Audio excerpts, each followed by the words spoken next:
Hello and welcome to Hold Up, a movie podcast, Canada edition, episode 2. Last time we were down in Lower Canada. No, we were in Upper Canada, in Ontario. Yes, those. And tonight we are going back home to the East Coast. Yes, I am one of your hosts, a Scotian man. Yes, I do not bleed blood. I bleed blueberries and salt water. And with me, an expat and former Nova Scotian, still Nova Scotian in his heart and in his blueberry and salty veins, Chris Murphy. You got no sound. So, yeah, Murphy's got no sound. I see. I was muted. Muted. A classic mistake from this East Coast boy who lives within the heart of Ontario. This was a fun little conglomeration of East Coast gems. And are East Coast movies the best Canadian movies? Maybe. Maybe. I mean, most of the best things in Canada are here. Including Bublé. Bublé and Heather Narduzzi. And our guest, Heather Narduzzi. Hello. I have double East Coast qualifications. I am from the town of Labrador City, the province of Newfoundland and Labrador, and I've been a resident of Moncton, New Brunswick for 23 years this year. Oh my gosh. Oh my.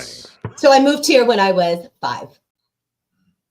So you have Irving oil flowing through your veins now. I do not, sir. I absolutely do. No, definitely not. Did you two know that today is Canadian Film Day? I did. It is Canadian National Film Day today. We're celebrating Canadian films. So that's just serendipitous. When we set the date of this podcast, did you? I did not know that when we set the date of this podcast. In fact, I found it a few days later, and I was like, "Oh, well, that's damn good timing."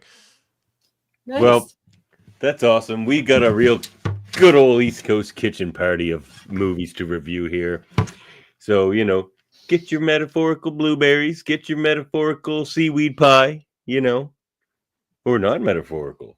Get some seaweed, if you like something salty, get some Jig's dinner into you or something, something Newfoundlandy, Now we're talking. Or some cloudberries or bake apple, as they like to call it. Boiled cabbage, But that's a delicacy. Get some bake apple into you. Anyway, what should we do here? Should we talk about movies? This is the first time ever. Oh, we do have a segment. Yeah. We have a segment. Hey, the Heather, original segment.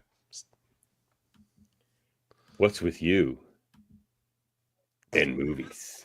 He's gonna find it. Origin story. Me and movies? Is that the whole question? That's the question. That's my question. Well, I totally like movies, dude. Just amazing when there's a director and a film. Really like to talk about a film, cinema. No, I'm just kidding. I just like to watch entertaining things that are hopefully interesting. And I like movies with a unique premise, especially in this day and age of sequels and franchises and everything. I mean, as a Star Trek fan, I can't really shit on franchises, but all of the movies that we watched for this podcast here today are certainly unique ideas. So I would say my favorite film, it's tough to pick a favorite, but I'm going to say Goodfellas and Shawshank, obviously, are my favorites. And First Contact. Favorite movie for a long time. Pardon? Remember your I think Shawshank was a favorite movie of mine for a long time. That's for sure. It's good. What did you say? I was saying, do you remember one of your first films that you remember watching? I remember the first film I got in trouble for watching. Was I it was Porky's? 5. No, but in a similar vein, I was 5 years old and I saw in the TV guide, and believe me or not, but I could read when I was 5. And I saw in the TV guide that Sheena Queen of the Jungle was playing, which I have looked up as an adult, and it was Tanya Roberts, who played Midge Pinciati on that 70s show as Sheena, Queen of the Jungle.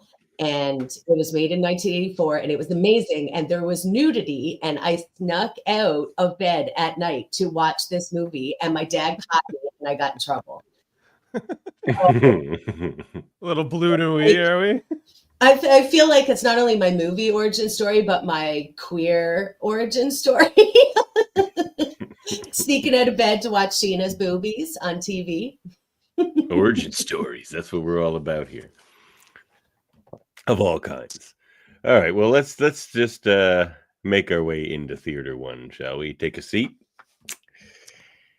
In Theater 1, we have Murphy's movie for the first time ever. First, I think. Well, not the first time. Movie. It might be. No, it's not true. We've done it before. Okay.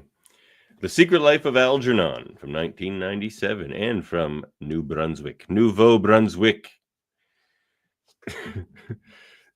Starring John Cullum, Carrie Ann Moss, and Charles Durning. Directed by Charles Jarrett. Or Jarrott. I'm going to say Jarrott. So normally I put up the Theater 1 sheet poster for this film. But I could not find a Theater 1 sheet poster for this film. I don't think this film was released in theaters. So this is the book cover, or at least one of them. The one that I found most interesting. Pretty cool. Yeah. So I picked this film for our little soiree of East Coast films because seemed like we were getting all the corners covered, and I wanted to try and hammer in on something for New Brunswick. And all the majority of New Brunswick films are all pretty much made post 2000. I was gonna pick some ones, but I was like, no, I realized that the two films that you guys had picked were post 2000, and since the tradition of this podcast is to try and find one pre 2000 and one post 2000 and let our guests choose from any decade, I decided to take on the mantle. I could barely find any films. You don't hear about New Brunswick films very often. No, there was 3 films. One I was gonna pick was Samuel Lount, because I heard it was filmed in New Brunswick, but it had really nothing to do with New Brunswick. It was more about some dude from Louisiana that tried to start a riot, or not a riot per se, but a rebellion. A rebellion, yes, thank you. A rebellion on Canada, in Upper Canada, and I guess he's got a whole thing. So I haven't quite watched that film. But then I came across The Secret Life of Algernon, and then there was a film from 1999 called Hardline, and that really just seemed like a softcore gay porn. So I thought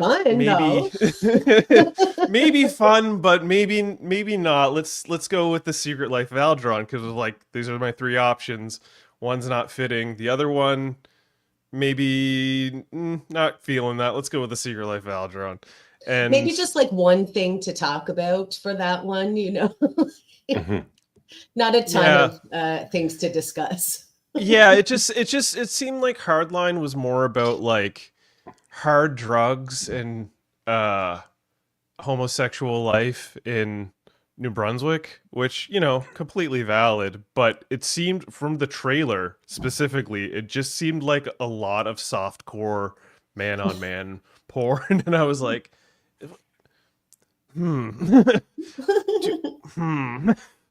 how much of this, how much do we want to watch of that? So I thought perhaps we would go for this film, which I think was probably a TV release.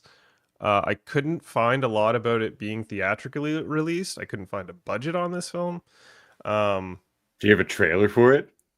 I do, actually. I did find a trailer for it, which I gotta ask. I'll be right back. Have you guys ever watched the trailer for this one? No, I'm interested to see how they presented this in a trailer, because it is a deeply bizarre film. A very bizarre film, oddly bizarre, and I enjoyed it so much. So yeah, here's the trailer. And Alberta First Productions. Well, given the climate these days, I don't love Alberta First Productions as a company name. Oh. Do we have any sound? Apparently not. So hang on. Give me 1 second. I apparently messed that up, but it's okay.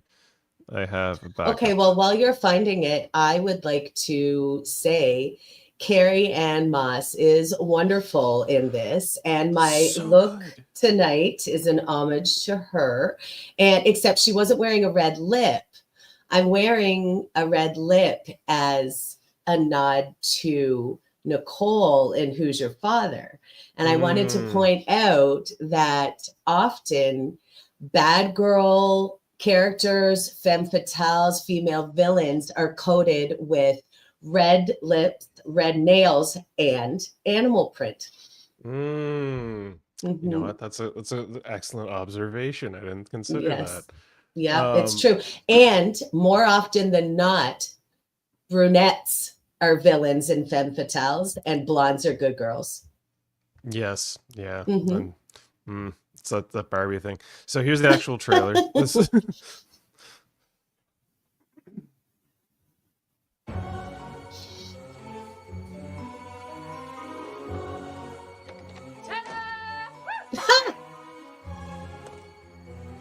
Nobody, are you in trouble with the police?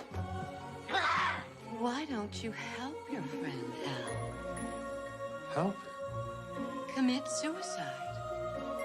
can't do that. This is such a weird film. It was It's a very- delightful surprise. I was smiling for most of this movie. You were having a conversation with that porcelain cat. I was not.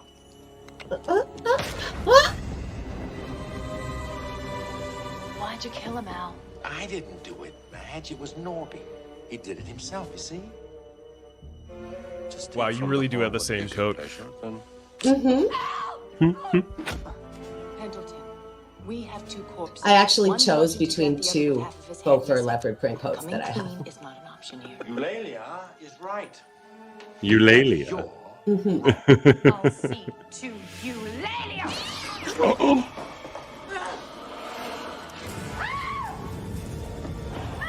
You killed her! You killed Eulalia! not an They gave away all the best parts in the Yeah, trailer. this is the whole movie. They do that with every trailer, though. It's the Yeah. thing about this show. Down here out of jealousy, that would be murder. You don't notice, That's but the the thing is, trailer. we watch This is the just movies. like a synopsis. Yeah. Yeah, that's generally what happens every time we watch the trailer. It's like that's the whole film. It's like, yeah, I know, it's kind of wild. Yeah, which is disappointing because a lot of the appeal of this film for me was what is going to happen next. Me This too. is so weird. Like I cannot guess what is going to happen right But now. that's the thing. I watched that trailer and I was Yeah. like, okay, this could be like pretty. It didn't sequentially like piece together in my mind that like, oh, that's pretty much the whole movie, like Right. from start to end. Just the highlight punches, right? I wasn't sure what to expect from this film. I thought it would be kind of cheesy and lame, but the Crypt Keeper vibes were pretty on point. So the quick plot synopsis: the story is about a Crypt Keeper named Algernon Pendleton, and he likes to make like little bone structures and all this stuff, and talk to his porcelain Egyptian cat doll, which is voiced by oh my god, I hate myself for forgetting this already. I thought it Kath- might be Carrie Ann just doing a deeper voice, you know? No, it wasn't actually. It was far more epic than that. Oh my god, my phone. Sorry, IMDb. You are ill prepared, sir. Dude, I had to Shame. do so much stuff while this guy deals with his babies. I mean, I gotta go do it jeez. again. Sorry, Kathleen Barr, who plays the voice of Dot Matrix from the reboot show. Oh, Yeah, the 90s I don't know show. that show. Is that exciting? Oh my god! Oh my god! Ah, what? What? You've never watched Reboot from the 90s? I have not. Oh wow. Okay, so I Reboot was was an amazing show. It's just a cornerstone of CG animation. Oh, Yeah, I was having premarital sex in the 90s. Okay, that's fair. That's fair. Um, well, yeah, she plays. Well, Kathleen Barr plays the voice of the lead female character in the show Reboot Dot Matrix. Her Mhm. story arc is inspiring. It's very like uh, the writing in Reboot writes its female characters very well, and her story arc is one of the better evolvements. So yeah, it was really cool to find out that the cat in this film was voiced by Kathleen Barr, the voice of Dot Matrix. Mm. That's You the had the reaction I was same looking for. reaction as he did, and I was like, I don't know about that. Is that cool or That's super cool. It's alphanumeric. very Yes, nice yes. that you two are super excited by this voice cameo? I love it when a cool voice cameo pops up in a film unexpectedly. That's so fun. Here's the best part. I didn't clue in it was Kathleen Barr, even though I read her name in the opening credits. I didn't clue in it was her until the very moment where Carrie Ann Moss smashes the porcelain cat and she says her final line. I was like, wait, that's Dot Matrix. And then I just went on a whole geek out over the show.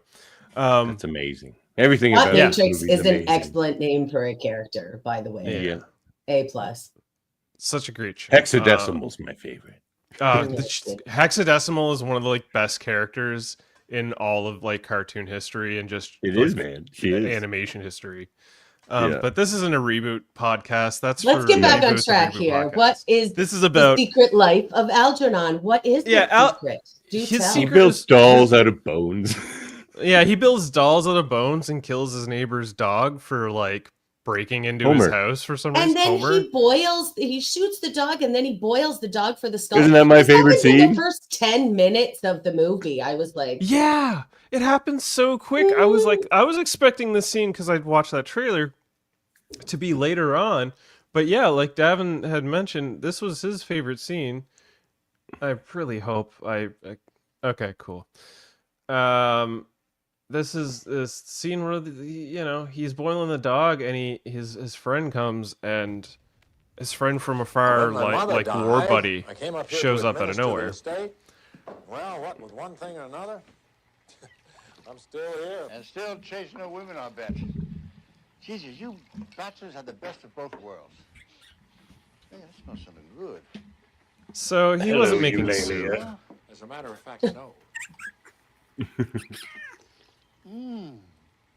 Boy, that is real home cooking. Actually, it's home cooking. It's Homer The cooking. neighbor's dog, I boiled him for the bones.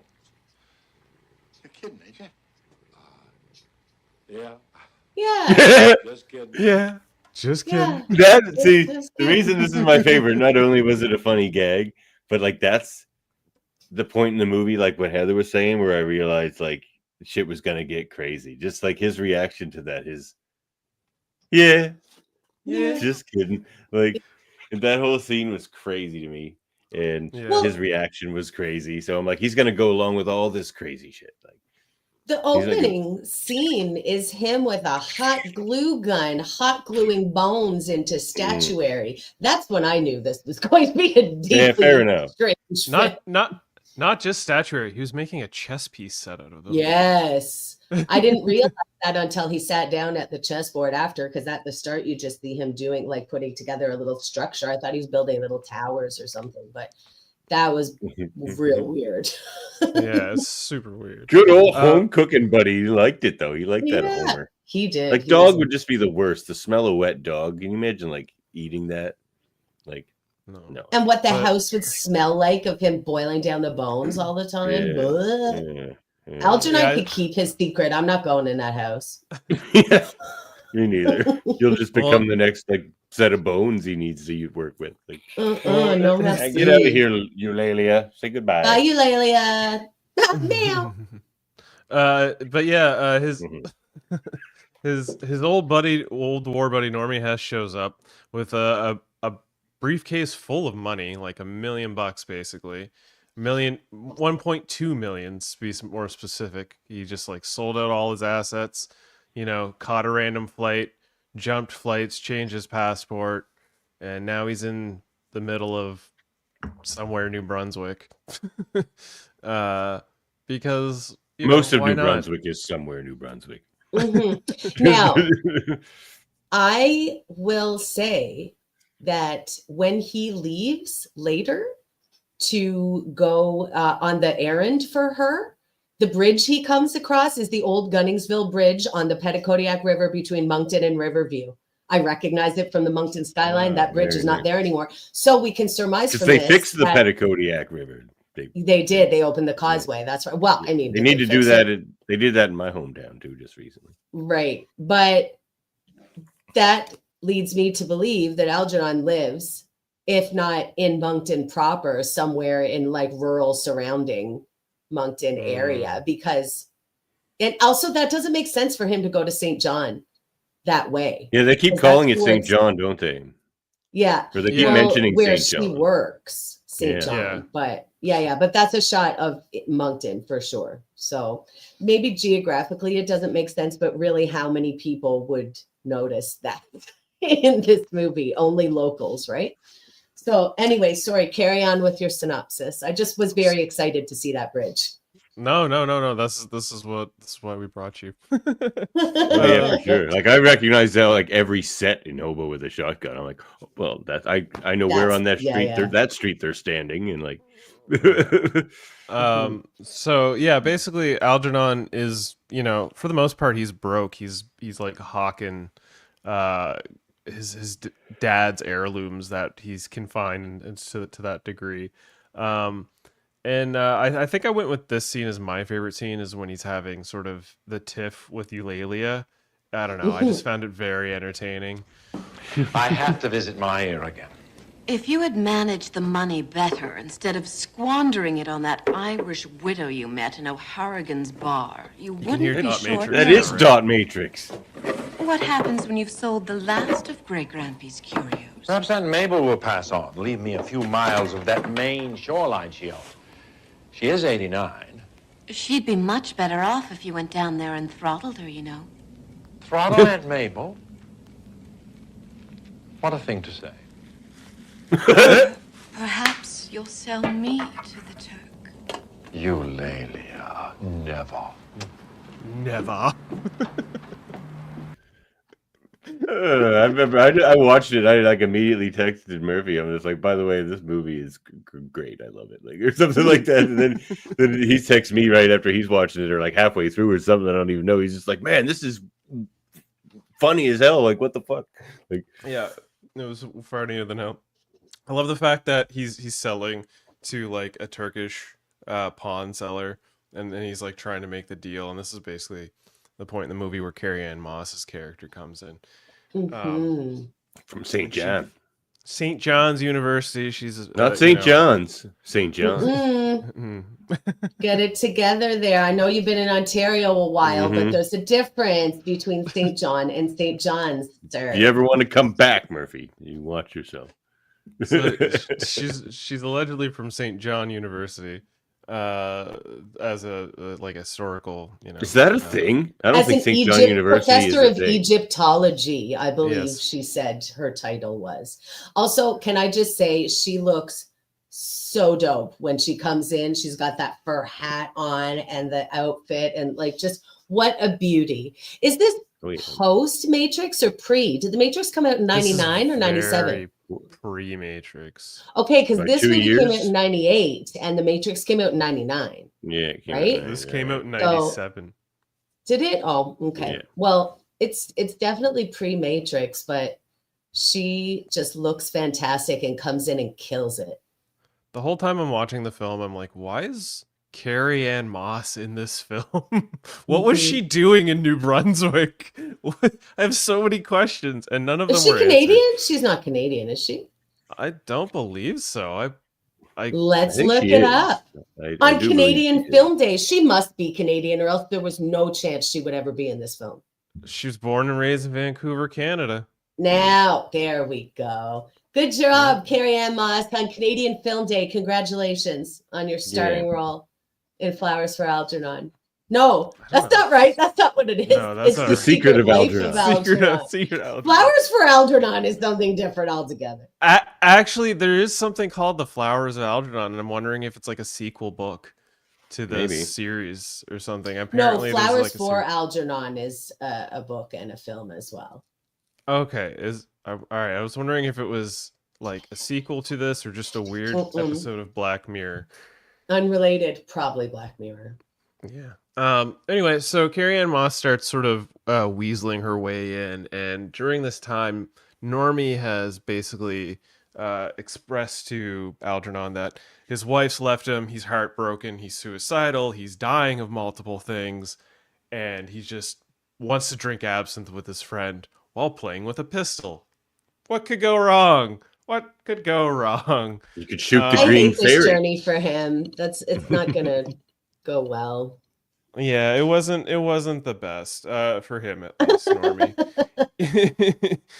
He's playing with the pistol, and apparently Algernon forgot to clear the chamber after he shot Homer, because at one point Normie does this one and pops the hat off of his head.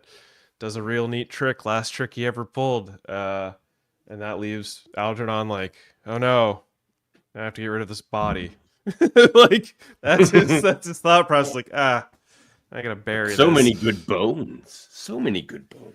I thought that was a cool way to show that he had shot himself. The way they had the hat fly off and spin off, like I thought that was really, really innovative, and especially for what I presume is an independent film where you don't have a super big budget.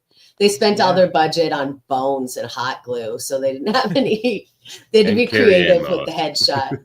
I think they were renting out a B&B too for Algernon's place, basically.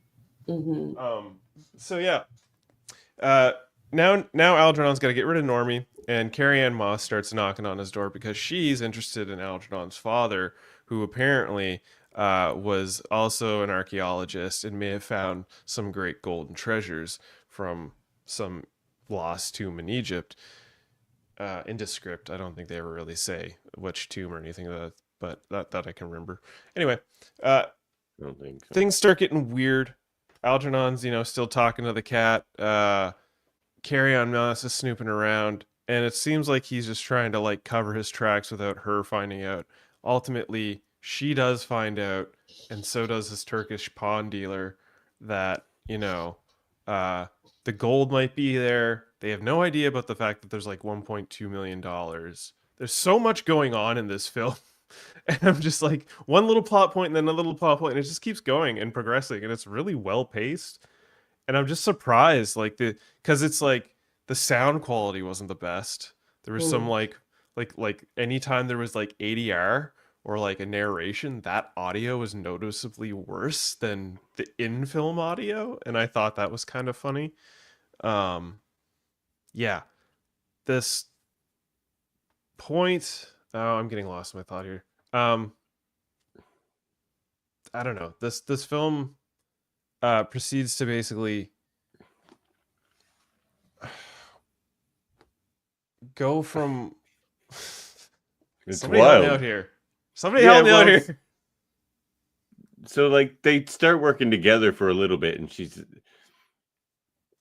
but their partnership doesn't go very well. Carrie Ann Moss and Algernon, because she smashes Eulalia. You see it in the trailer. Well, that's my favorite scene where. Okay. Oh, he's yes. This is what I was trying to get to. Yes. Eulalia. Thank you. Yes, and so after she lets on that she knows about, what's his name? The dead guy, Normie Has. Norby. Because Yeah, his name was Norby has. Norbert, is Norby, Yeah. right? So once she lets on that, also at an amazing scene at the mall, I think like St. John Square or Highfield Square in Moncton or something. It's like, that was really fun to see, extremely 90s vibes. So she lets on, she knows about Norby, and then, they're working together. So then they're in the house, and she's getting a little fussy about Eulalia. Yeah, so this is your favorite scene. My I ear only could tells clip the a bit out of police it, but- there's treasure buried in the backyard.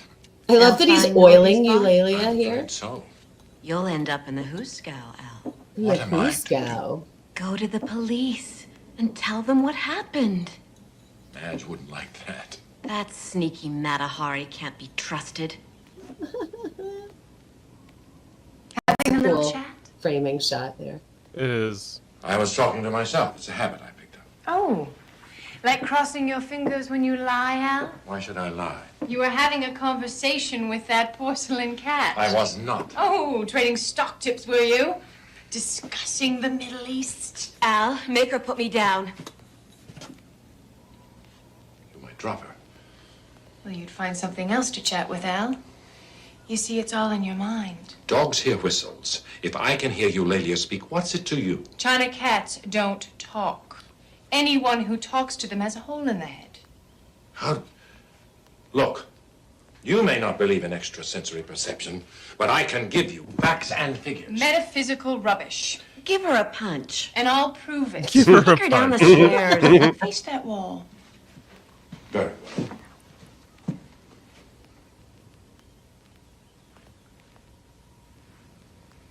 Now turn around. I just performed a very simple action. Now get that piece of crockery to tell you what I did. So yeah, basically from this point, he's not able to tell her what she did because he doesn't know, which starts to sort of unravel things for him. She smashes the cat. He starts like going insane, trying to kill her, and then she sort of flips it on him and starts seducing him. And there's Yeah. like this sort of like, oh, Algernon, and he starts being all like lovey-dovey with her till she basically discovers where she thinks the gold is, and she believes it's in his father's grave. She gets him to dig through the grave all night, digs up, finds nothing, and then she threatens to have him dig all the other graves. And it's like the dead of winter in a graveyard, and she's like, yeah, I'm gonna make you dig all these graves until we find this gold. She Normie ultimately did mention that he always heard voices. Oh yeah, Norby. Yeah, he was like, "You're always hearing He voices just- and stuff." You're Yeah. right. Are you still hearing those voices or something? Is he's that like, what "You he still said? hear Or voices? Yeah. Do you still Yeah, hear yeah, voices?" yeah. And he was just like, Right. not really, even though he's Yeah, he talked to dismisses. cats. Yeah, he always dismisses everybody and just sort of Yeah. like underplays to anybody he talks to outside of like his little bubble. Mhm. And I love the language they chose to have the cat say, like, "You're going to end up in the Huskow," and that evil Matahari, no, right? Like it's very Talking like, about Mata, Give her a yeah, punch, kick her down the stairs. give her a punch. It's very like, they'll never catch me, Kappa. See? yeah. Oh, That's why it sort of Eulalia- doesn't sound like Dot Matrix. It's because of that whole thing she's putting on her voice. But Yeah, that transatlantic sort of accent. yeah, to they're it. all doing it to an extent. For Carrie Yeah. Ann is doing it for sure. yeah, it's Uh. it's weird because it's New Brunswick. But Mhm. whatever. I love this movie. Spoiler alert for And the end. then what happens? Yeah, Yeah. so basically, she at some point discovers that there might be a hidden tomb under the warehouse while searching around. She convinces Algernon to go to the St. John University to go pick up her stuff from the office or whatever. And I guess it's got to be like basically an all-day drive for him. He does that. While he's doing that, she ends up like prying loose the lid, going down the steps, triggering a trap, getting lost and trapped down there. Algernon finds out that she's been lying. She's not actually an archaeologist of any sort. She's a con artist, and basically heads back to try to find her and confront her, but he can't find her. And he proceeds to, say whatever, live his life, and he's hearing, help, banging, and he thinks it's the cat at one point, and he's all like confused and stuff. And then he eventually does find her trapped under his shed, and she's telling him about how she's found the gold, and you've seen this all in the trailer, the Chamber of Gold, and how she's been down there for a few days, but she's been able to survive because there's wine and food, because Algernon's father got into Egyptology and thought he would come back to life if he did the right practices, and he was expecting to come back to life. Like And a proper pharaoh. He planned yeah. for it. So Algernon basically was like, no, Well, I think I'm just hearing voices. You're not actually down there. When I come ruin my shed and my yard just to be proven I'm crazy. We're not going to do that. And he leaves Carrie Ann Moss down, entombed, alive under his graveyard, assuming she's just another voice in his head. And it's such a Crypt Keeper ending. And It's, you know what it reminded me of? The ending is the Edgar Allan Poe story, The Cask of Amontillado, right? At the end, where he brings him down in the catacombs and he gets him drunk and he walls him up inside it. And as he realized he's being walled up, he's screaming, you know, pour l'amour de Dieu, mon trésor, for the love of God, mon trésor, right? And so that really made me think of that when she's just screaming, and he's just like gluing his bones and having a time. Yeah, it's definitely very Crypt Keeper. Yikes. Sure. That's the Secret Life of Algernon Pendleton. I can't believe I found this film. It's just like Good searching, but like what a find, what a gem, what a New Brunswick gem. Yeah, it is. It's It now was. my It new. was It's really my cool, favorite thing really about New different. Brunswick, other than Heather. I would not. I take kid New second place to Brunswick. this film. I kid New Brunswick. New Brunswick is fine. Yeah, so this was cool. This is never anything I would have found or watched on my own. So it's pretty fun. I enjoyed it. It was different and interesting and had some cool fashion and New Brunswick landmarks. I'm into it. Had a lot of sass. A lot of sass in this film. It was Give very her a punch. enjoyable. Give her a Which Throttle performance in, would man. you hold up, Heather? Carrie Ann Moss, of course. You were digging the accent. Yes, it was fun. I loved it. The acting and I was loved all what very she was good. wearing. And I also loved that she was just like through and through a scam artist. She kept pivoting and fibbing and just doing scheming, you know, doing whatever she could to get what she wanted. And look where that gets you. Locked in a fucking basement. It's a good life. Not that I can There's go lock wine. in the basement, but like, you know. I'm gonna give my hold up performance to Kathleen Barr as Eulalia. Never has an inanimate object been so entertaining since the brave little toaster. But he wasn't inanimate. He moved a lot. Did he or did he not? I remember the brave little toaster. But yeah, I'll give it to old Algernon himself, John Cullum. Yes, I don't know him as delightfully an actor. unhinged. He looked sort of familiar, but I don't know that I've seen him in anything. But yeah, he was really good. Very I think he's got delightfully like unhinged. that character actor face where you're like, what do I know him from? He looks really familiar. He was on the TV series Northern Exposure. If anyone's not seen that one. Let's see. Blacklist, The Middle. He's been on a lot of TV shows by the looks of it. Law and Order, Spirited, Well, Mad Men. I wonder if he's ever buried anybody else alive, entombed anyone else in New Brunswick. Well, Heather, let's go to you again, since it's a setting you're most familiar with. The setting and aesthetic. How would you rate? How would I rate it? Yeah, would you say it holds up or? Yeah, your mic. Davin, you're muted. So yeah, setting aesthetic. Do you think it holds up? Did you like it? Did you not? What did you like about it? Oh yes, it's very very rural, very small town, and of course I was thrilled to see Moncton Riverview landmark in it and references to St. John and everything. I thought it was really fun. I also thought it was neat that they did mostly use the transatlantic accent when I guarantee you people do not sound like that around here. Nowhere. But I think it was fun for East like Coast. the tone of the movie as well, right? Like it was very fitting. So I thought it was cool. Yeah. Same. Yeah. It looked older than 1997. Like, I guess it's just things that I think are that's taken off of VHS. That's kinda New just Brunswick, though. Yeah, no, fair enough. It's that, and I believe also the visual aesthetic of at least the copy that we had to review off of, because I really couldn't find any other copy of this film.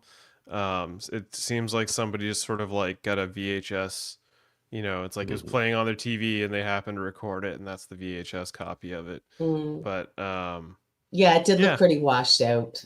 Yeah, but it Well- didn't. After a while, I just kind of blended away, and I didn't mind.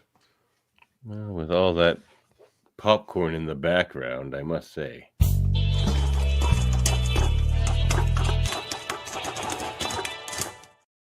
So, movie morsels for The Secret Life of Algernon, 1997. We ain't found shit. We got nothing to tell you about The Secret Life of Algernon. Nothing. I couldn't Except find go watch it. shit. You know why? Yeah. Because it's a secret. It is Yeah, a secret. yes. Yeah. Like, I literally couldn't find I couldn't find a budget. I couldn't find anything. Like, the best I could give you for The Secret Life of Algernon is the cinematography was by Gregory Middleton. It was edited by Doug Forbes. The music was by Graham Coleman. And it was released in 97 with 106 minutes. I got no budget. I don't know if I doubt it made it in the box office. I don't know how or where this film came from and how it was made, and I really want to know how it was made and how it came together, and I wasn't able to find much on that. So if anybody knows any of the secrets of The Secret Life of Algernon, please leave some Algernon, call comments. us. This is Please. The Secret Morsels with Murphy. Tell All us right, your secret. rewatchability. I'd watch this again. I kind of want to Yeah, watch if- it right now. I mean, it definitely has some rewatchability just because of like the quirky moments, and how it can all tie together. Also, I love the book ending of the start and the end. Are you talking to the dead again, Algernon? Pendleton? It's like, oh yes, like just like that old like lady. She's like, I gotta go vacuum my dog with the fleas. Like, it's like, gotta give him a gold Hoover. That lady was also awesome. She was funny.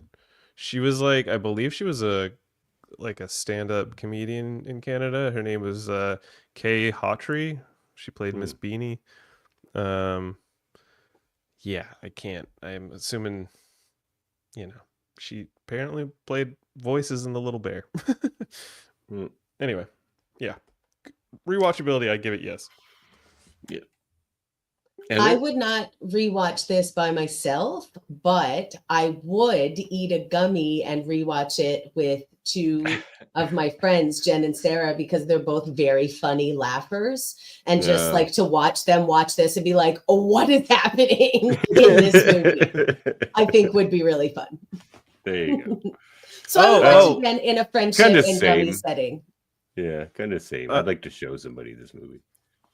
On the note of Kay Hawtrey, she played the voice of Miss Primrose in the TV show The Raccoons, which Oh, loops into the next film we're going to be talking yes, about. it does. And the big question, does it hold up?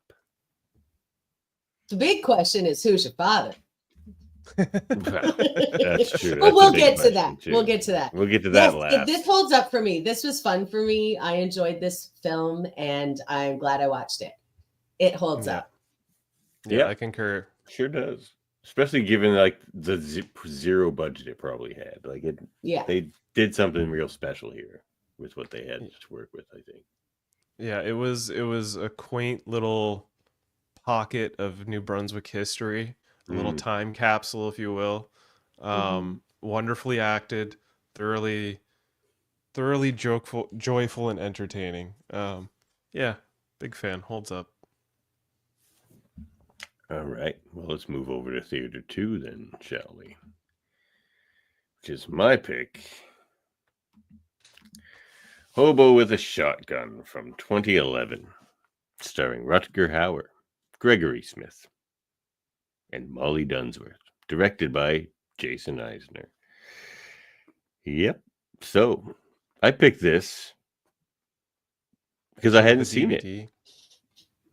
Oh, that's fun. Yeah, little Very pop out cool. action. Cool. Yeah. I ended up watching this one on DVD. It had a bunch of cool features. I actually ended up watching this with the audio commentary because I've seen this film a ton of times. Not as entertaining with the commentary. I was familiar with this movie from a contest. Do you know about this contest, Murphy? Oh yes, I do know about this contest. In fact, this has a sordid history with Davin and I. I don't know if you know about this at all, Heather. I don't. Fill me in, fellas. So, How about we this- let the visuals do the talking? oh, should we? Okay. Well, Yes. all right. Give me about a moment. Let me cue that up. I didn't have that All queued right. up, but I know what you're getting at. But I can get myself there. All right. So basically, this film was first put together by Jason. Not Hobo with a Shotgun was a fake trailer film that was entered into the contest of the Grindhouse Tarantino Rodriguez films, Planet Terror, and what was it? What's the other one? The one about the car. I don't know. Did you watch those ones at the time? Yeah, they came Planet out? Terror and Death Proof. Yeah, Death Proof. That's the one. So, Hobo with a Shotgun was a fake trailer that entered in that, and it won. And after it won, they decided to actually make it a film, which is the film that we're talking about today. But it also, oh my lord, there was a contest that Jason Eisner decided to put on, and Oh my jeez. god, I got a hair in my face. No, Davin, talk about the contest for a second while I try and find this. Yeah, there was a contest to do like, what do they call it? Like, Fake trailers. no, but what's that type of the genre? Oh, called? like Grindhouse, Splatterhouse, Grindhouse. sort of. Yeah, it was yeah, it yeah. was a contest to do Grindhouse, Splatterhouse trailers, which is kind of, well, we'll talk about that later. So Murphy decided to enter into this little contest. And where does Murphy go when he needs help with anything, really? But his co-host on this show. I mean, I reached out to a lot of friends for help with this one. That's true. Is it, Why won't this what's- show up? What's happening? I don't know. I'm trying to search for a video on YouTube and it's just not appearing right now. That's Oh my god! I'll do it. wild. You talk Yeah, about good- the thing. Okay, so Davin and So I. you made a trailer for this contest that Jason Eisner, the Put on. director of this film, was running. Yes, that's correct. And normally I could find it by searching it on YouTube. I got it right here. I'm sending you the Really? link right now. Yep. Why couldn't I pull it up? I don't get that.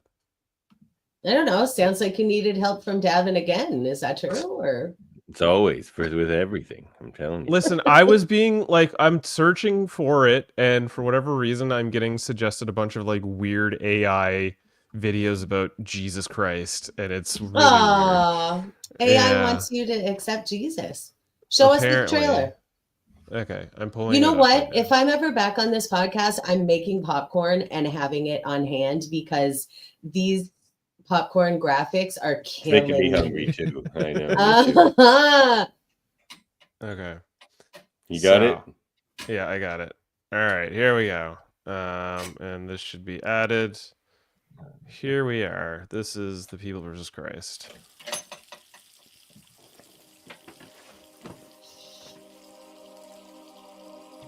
Love, you are gonna have fun with this one. What do we have here? Murder, first degree. Some bum got caught red-handed. Fingerprints are all over the record. There's no records, nothing. It's like he just appeared out of thin air. Hi, I'm Jesus. I beg the courts to show compassion to a man who is clearly not of sound mind. Sir! He must be made to stand trial. This man needs our help. You didn't save them when they fell the first time. Now they've got nowhere left to go but down.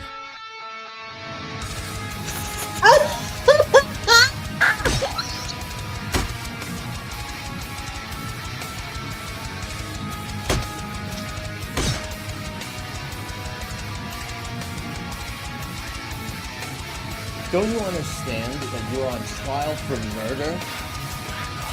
No, it is you who are on trial.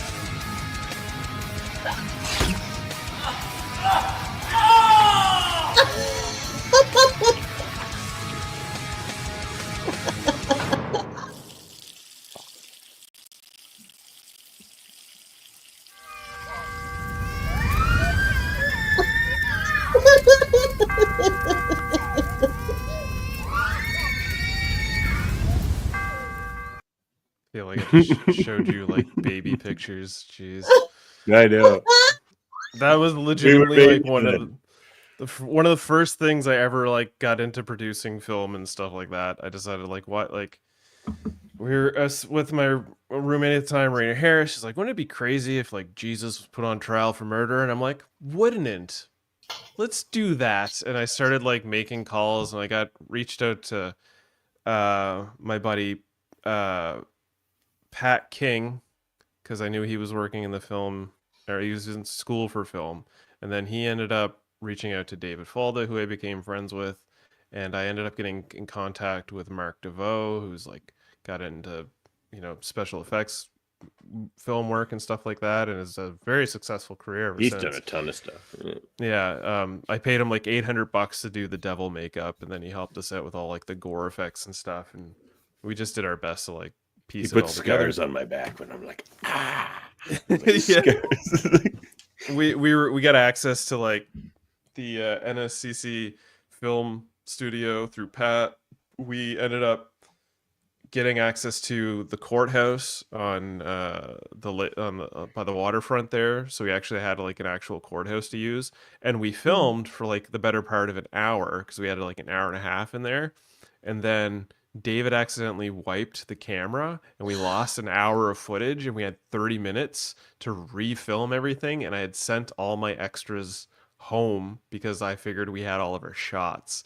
So it's like, so then we proceeded to like run back into the courtroom, and like all the courtroom scenes we like banged out in one shot and got them all in and got what we needed and then dipped. So yeah, we, you know, pieced this whole thing together. Entered the contest. I think we got 23rd place out of all the entries. because it was the least grindhouse of all the entries. It was the best produced and perhaps the best acted, but it was the least grindhouse. It's not really a grindhouse film. Like it didn't have that supreme cheese factor that like a grindhouse thing has. You know? Yeah. I think we were going for more of silly. a psychological horror sort of thing. Whatever. Either way, we're Now, not here to let talk me- about that.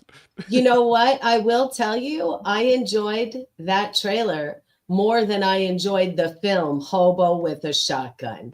This Fair enough. film was unwatchable, fellas. It was terrible. I hated it. I stuck it out for 20 minutes before I turned it off and read the Wikipedia article. I'm sorry, I couldn't even handle it. Wow. I couldn't. I confess. I confess wow. right now. I could not watch it. Wow. I could not watch it. I was upset. And where I turned it off was when they were carving scum into Rutger Hauer's chest. It was too much. It was really bleh, bleh. I hated it. I'm sorry. Grindhouse is Wow. a acquired taste. Yeah, it's hard. There's one thing about this movie I despise as well, and I'll spoil my rewatchabilities right now. Because of that scene, I will never rewatch this movie again. Is it the school bus scene? Sure as fuck is the school bus scene. I knew it What would the be. fuck is that? I knew it would be. I almost shut I it read off. about it on Wikipedia, and it's horrifying. I'm very was glad I turned it horrifying. off when I did, because as I was reading about it, it's like it's just shock after shock after shock Yeah. after shock, and it's like, when is it too much?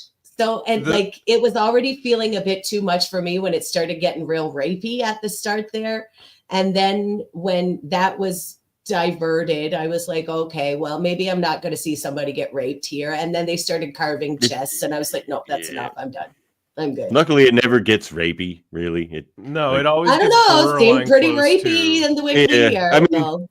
Well, yeah. I mean, Okay, to give you a bit of, because when I was listening to the commentary or whatever, apparently their original script idea and because we got this like climactic ending that they basically like pieced together and did what they could. The ending they wanted to, they just didn't have a budget for, and apparently that ending was supposed to be on some sort of racetrack, and there was like monster trucks that were driving down the racetrack, and there was a mattress that was chained to the racetrack, and the character of Abigail, played by Molly Dunsworth, was tied to said mattress, and apparently all these dudes were trying to like jump on the mattress to rape her until the hobo was to come and save her and all that stuff. That was the original ending for this concepted film at the point in time. They tried. Wow, they I'm went. so They tried to disappointed do that.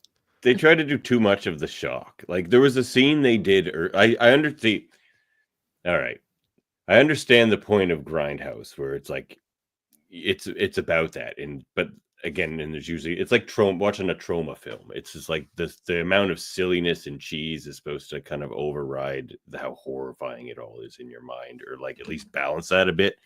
But this one was almost like too well produced. Like I will say for like Grindhouse, in some of the choices I may disagree with, this movie is a bit of a Grindhouse achievement. Like a lot of the veneers they change in the color patterns and stuff, and like there's a lot to like here, especially Rutger Hauer. He's really good in this. What a getting him for this. Yeah, and you know what, it's true. Yeah, and as weird as he was, the bad guy was kind of interesting. Drake. Dude, yeah, the Drake he's he's probably the best villain for this film. I don't think they could have gotten a better actor. And I don't know if you guys recognize him, but that's Brian Downey from fucking Lex. Yeah. From Lex? Whoa. Yeah. No, I did not realize that. That's cool. That's I also Stanley noticed Tweedle, in the right? opening credits that Sarah Dunsworth of Trailer Park Boys fame did the wardrobe. Yeah, she worked on the wardrobe, and her sister Molly Dunsworth plays the character of Abigail throughout the film. Right. So yeah, there was a lot of like deep East Coast roots and connections in this film. In fact, I even was one of the background performers in the final scene. Nice. Yeah. And of course, in one of the few scenes that I watched, we have Rob Wells, who famously played Ricky on Trailer Park Boys, with the manhole around his head. That was a fun cameo from him. That kind of sucked me into the movie for a bit. I was just like, all right, I'm all about this. Rob Wells coming out of nowhere, being crazy. That's it. And like that part was happening, I was like, okay, I know this is meant to be like cartoonish gore and horror, and like maybe it's gonna be okay. And like it's not something I would choose to watch. I'm a huge scaredy cat, and even cartoonish gore freaks me out sometimes. But I was like, I'm really gonna try to give this a shot. But then when it got to like the Drake's two sons, who were just like gross and cruel and doing gross shit, and like they were the worst. Like, did they put a mallet on somebody's foot or hand or something? Oh yeah, they bashed a guy's and I was foot like, off. this is happening so much so fast. I found that really off-putting. It's this weird world, like weird post-apocalyptic world, where like these women like keep like stabbing this guy so his blood spurts, and then they like he's having a chat with her, and there's like three topless chicks with baseball bats with razors embedded in the baseball bats, and they're just beating some dude who's upside down topless, and it's just like nonsense going on in the background throughout the whole film. And speaking of nonsense, have either of you ever seen the trailer for this film? Yes, let's watch the trailer.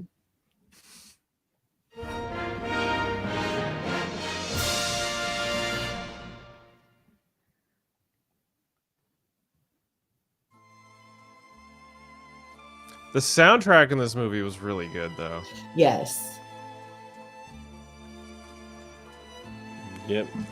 Like I say, like this is a really well-made Grindhouse movie. There's just a couple of choices I would remove.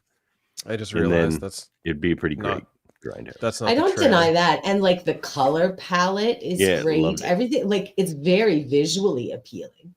Like it starts with that, like the shot that just was there. It's like super overexposed, but that doesn't stick around. That was the opening shot. I accidentally started playing the movie by mistake. Oh. That wasn't the trailer. This is the trailer. Okay, preview. I really It's have the these in red a band format, trailer. but Look out, Heather. This is the red band trailer. Long time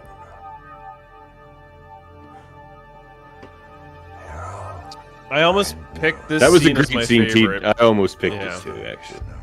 It's his best acted scene in the whole film. People look at you and think of how wonderful your future will be. They want you to be something special. This is ridiculous. What a waste of a faux fur.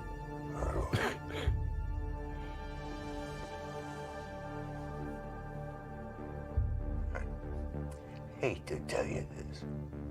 Hate to tell you But if you grow up here, you're more likely to wind up selling your bodies on the streets.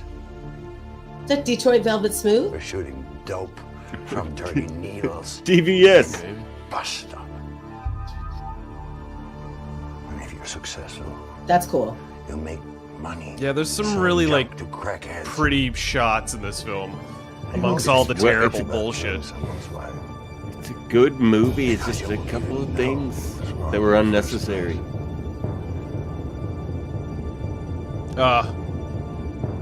The hacksaw scene in the neck was so brutal. Oh my god, that was brutal. You'll end up like me. Hobo with a shotgun.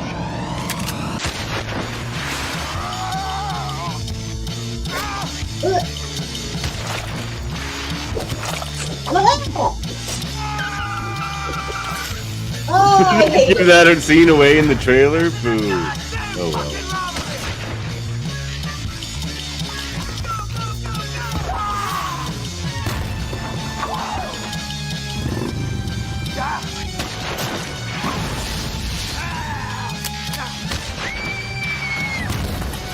There they were on like in the friggin'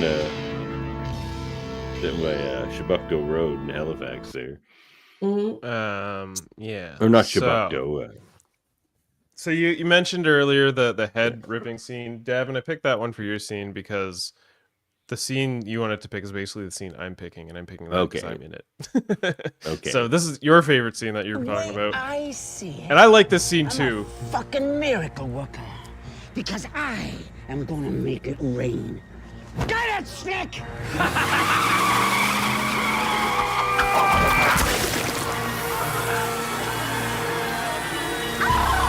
My favorite part of that scene was everything up until that moment, but sure.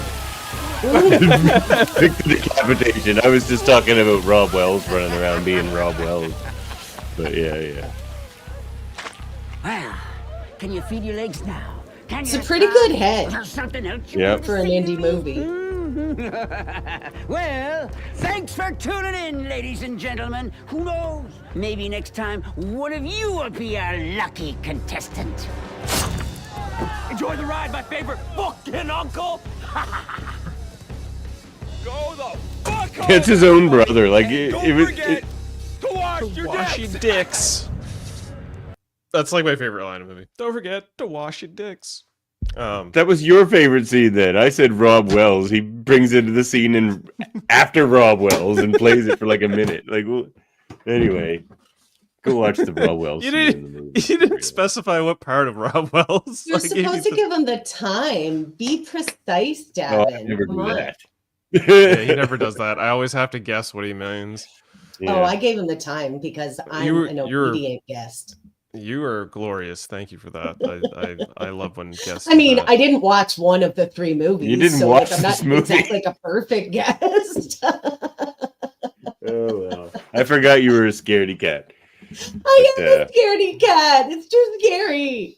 uh, But I will say, I really did want to give it a chance because I remember when it came out and just like my whole social media feed was lit up with it because it's East Coast and it's a small community and I'm in the arts community as well. And I know a lot of people, I guess, who were involved with the production or knew somebody who was. So I was seeing it everywhere. So I was excited for these folks that they did that and it did it with a much bigger budget than you would expect would be available for an East Coast Canada production. So, and it's really cool that you were in it, Murphy.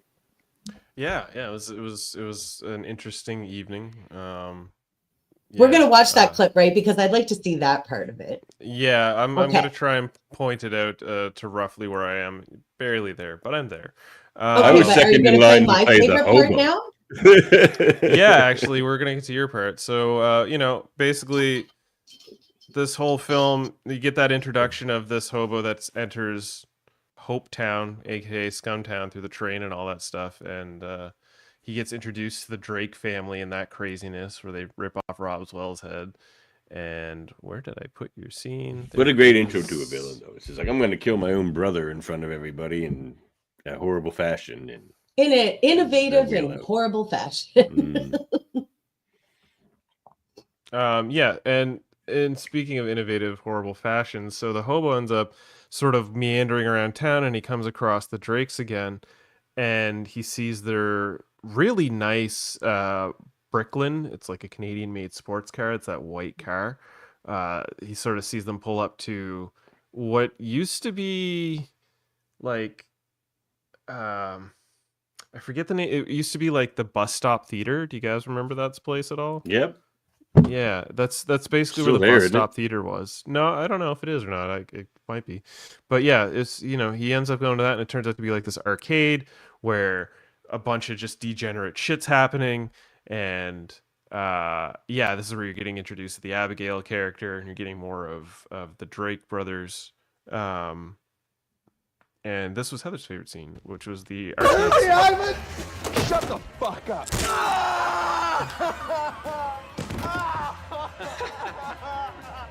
Did that hurt? Do you want to know how to never feel pain again? No, I don't want any more. Does everybody want to know how to never feel pain again? Come on, Otis! Have at it!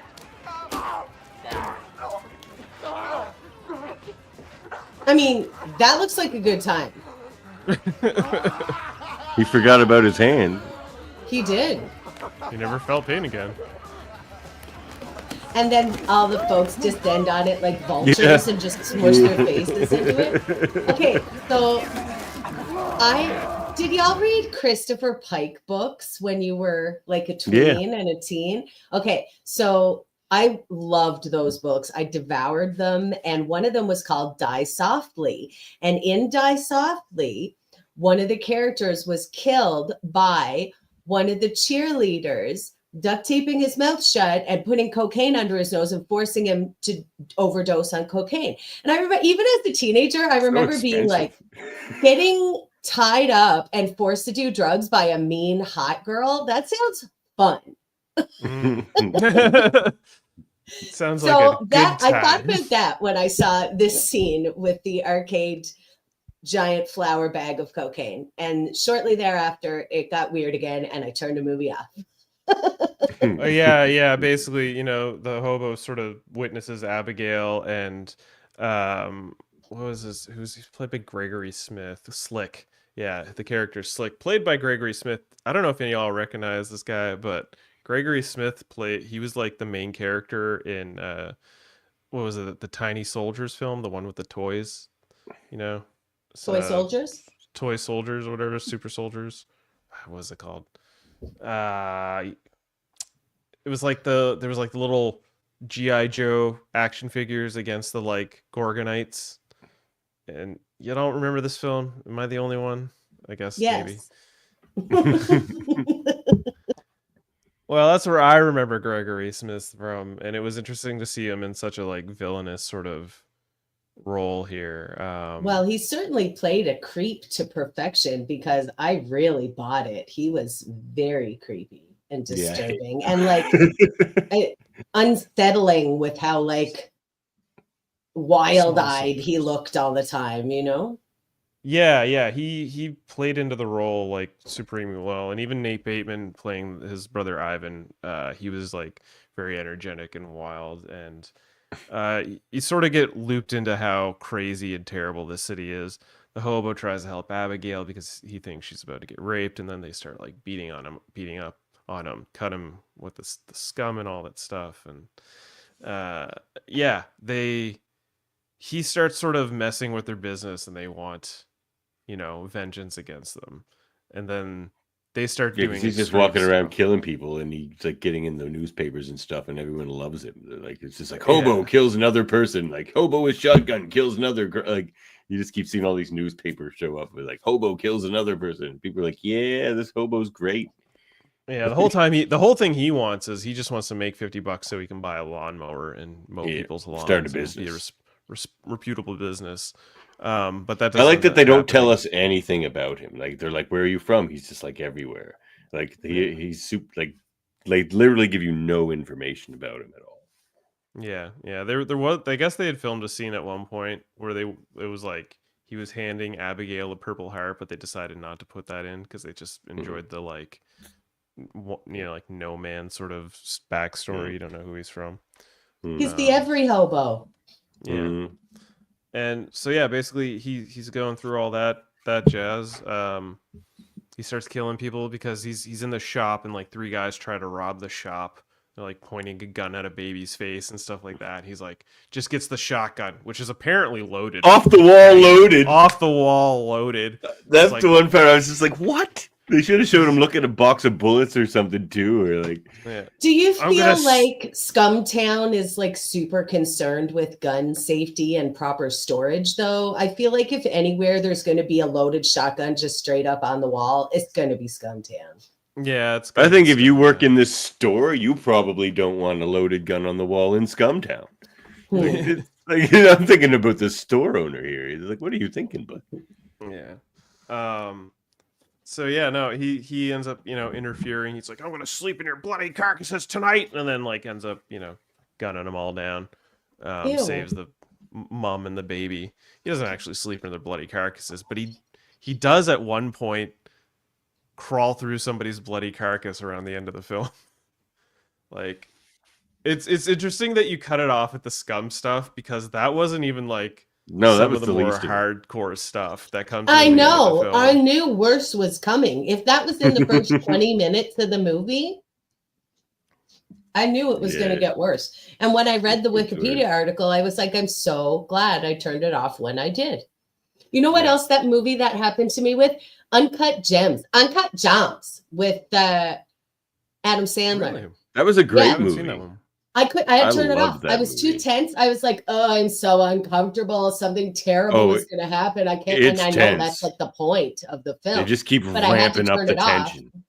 But I still want to, I often read the Wikipedia articles about films that I don't necessarily want to watch, but I want to know about because they're part of the pop culture zeitgeist, So I read about that one after I turned it off, and I turned it off right before it got real violent.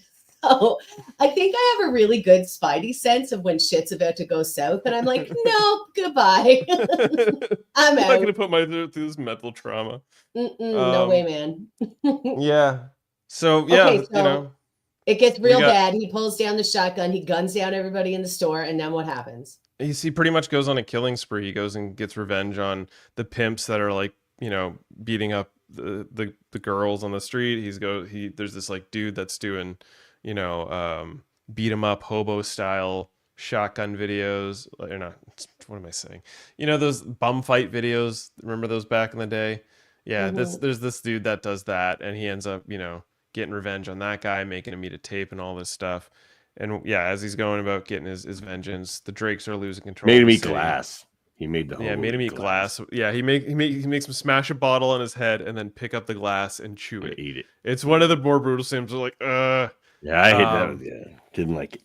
I flinched while I was reading about that, so there's no way I would be able to watch it. Y'all are crazy. So yeah, there's that whole scene, but yeah, Hobo gets his gun and all that stuff. He starts getting his revenge. The Drakes are losing their control in the city. George Stroumboulopoulos shows up as a news reporter throughout this film. Fun. Yeah. Does he get killed though? Sure does. He gets a skate to the chest. No! Ivan comes in and throws a hockey like a bigger skate. skate or a hockey skate? A hockey skate. Yeah. Oh, well, at least that would be a cleaner cut. Yeah, it's not just like a like toe pick. Ow, it just stuck in me, and you're like, pull it out. You're like, that hurt. That really hurt. Yeah. He gets like the whole like skate in his, and he ends up dying on screen. And those guys are basically that scene was it was the Ivan and Slick telling the city that, hey, if you guys don't start killing the homeless people in this city, we're gonna start killing your kids. Because prior to that scene, is Davin's favorite scene in this whole film is the scene where they start burning a school bus full of children to Disco Inferno. No. Yeah. So they play these boom boxes with Disco Inferno's like, burn, baby, burn, and Ivan's holding him on, and Slick's just like, you know what I hate? Hobos, and he just roasts all these kids. And then there's the burning bus, and the kid at the back, like, there's a kid that hits the back window and starts like screaming and banging as she's on fire. That's too much. That's not funny to me. That's not funny. It's not camp. It's not.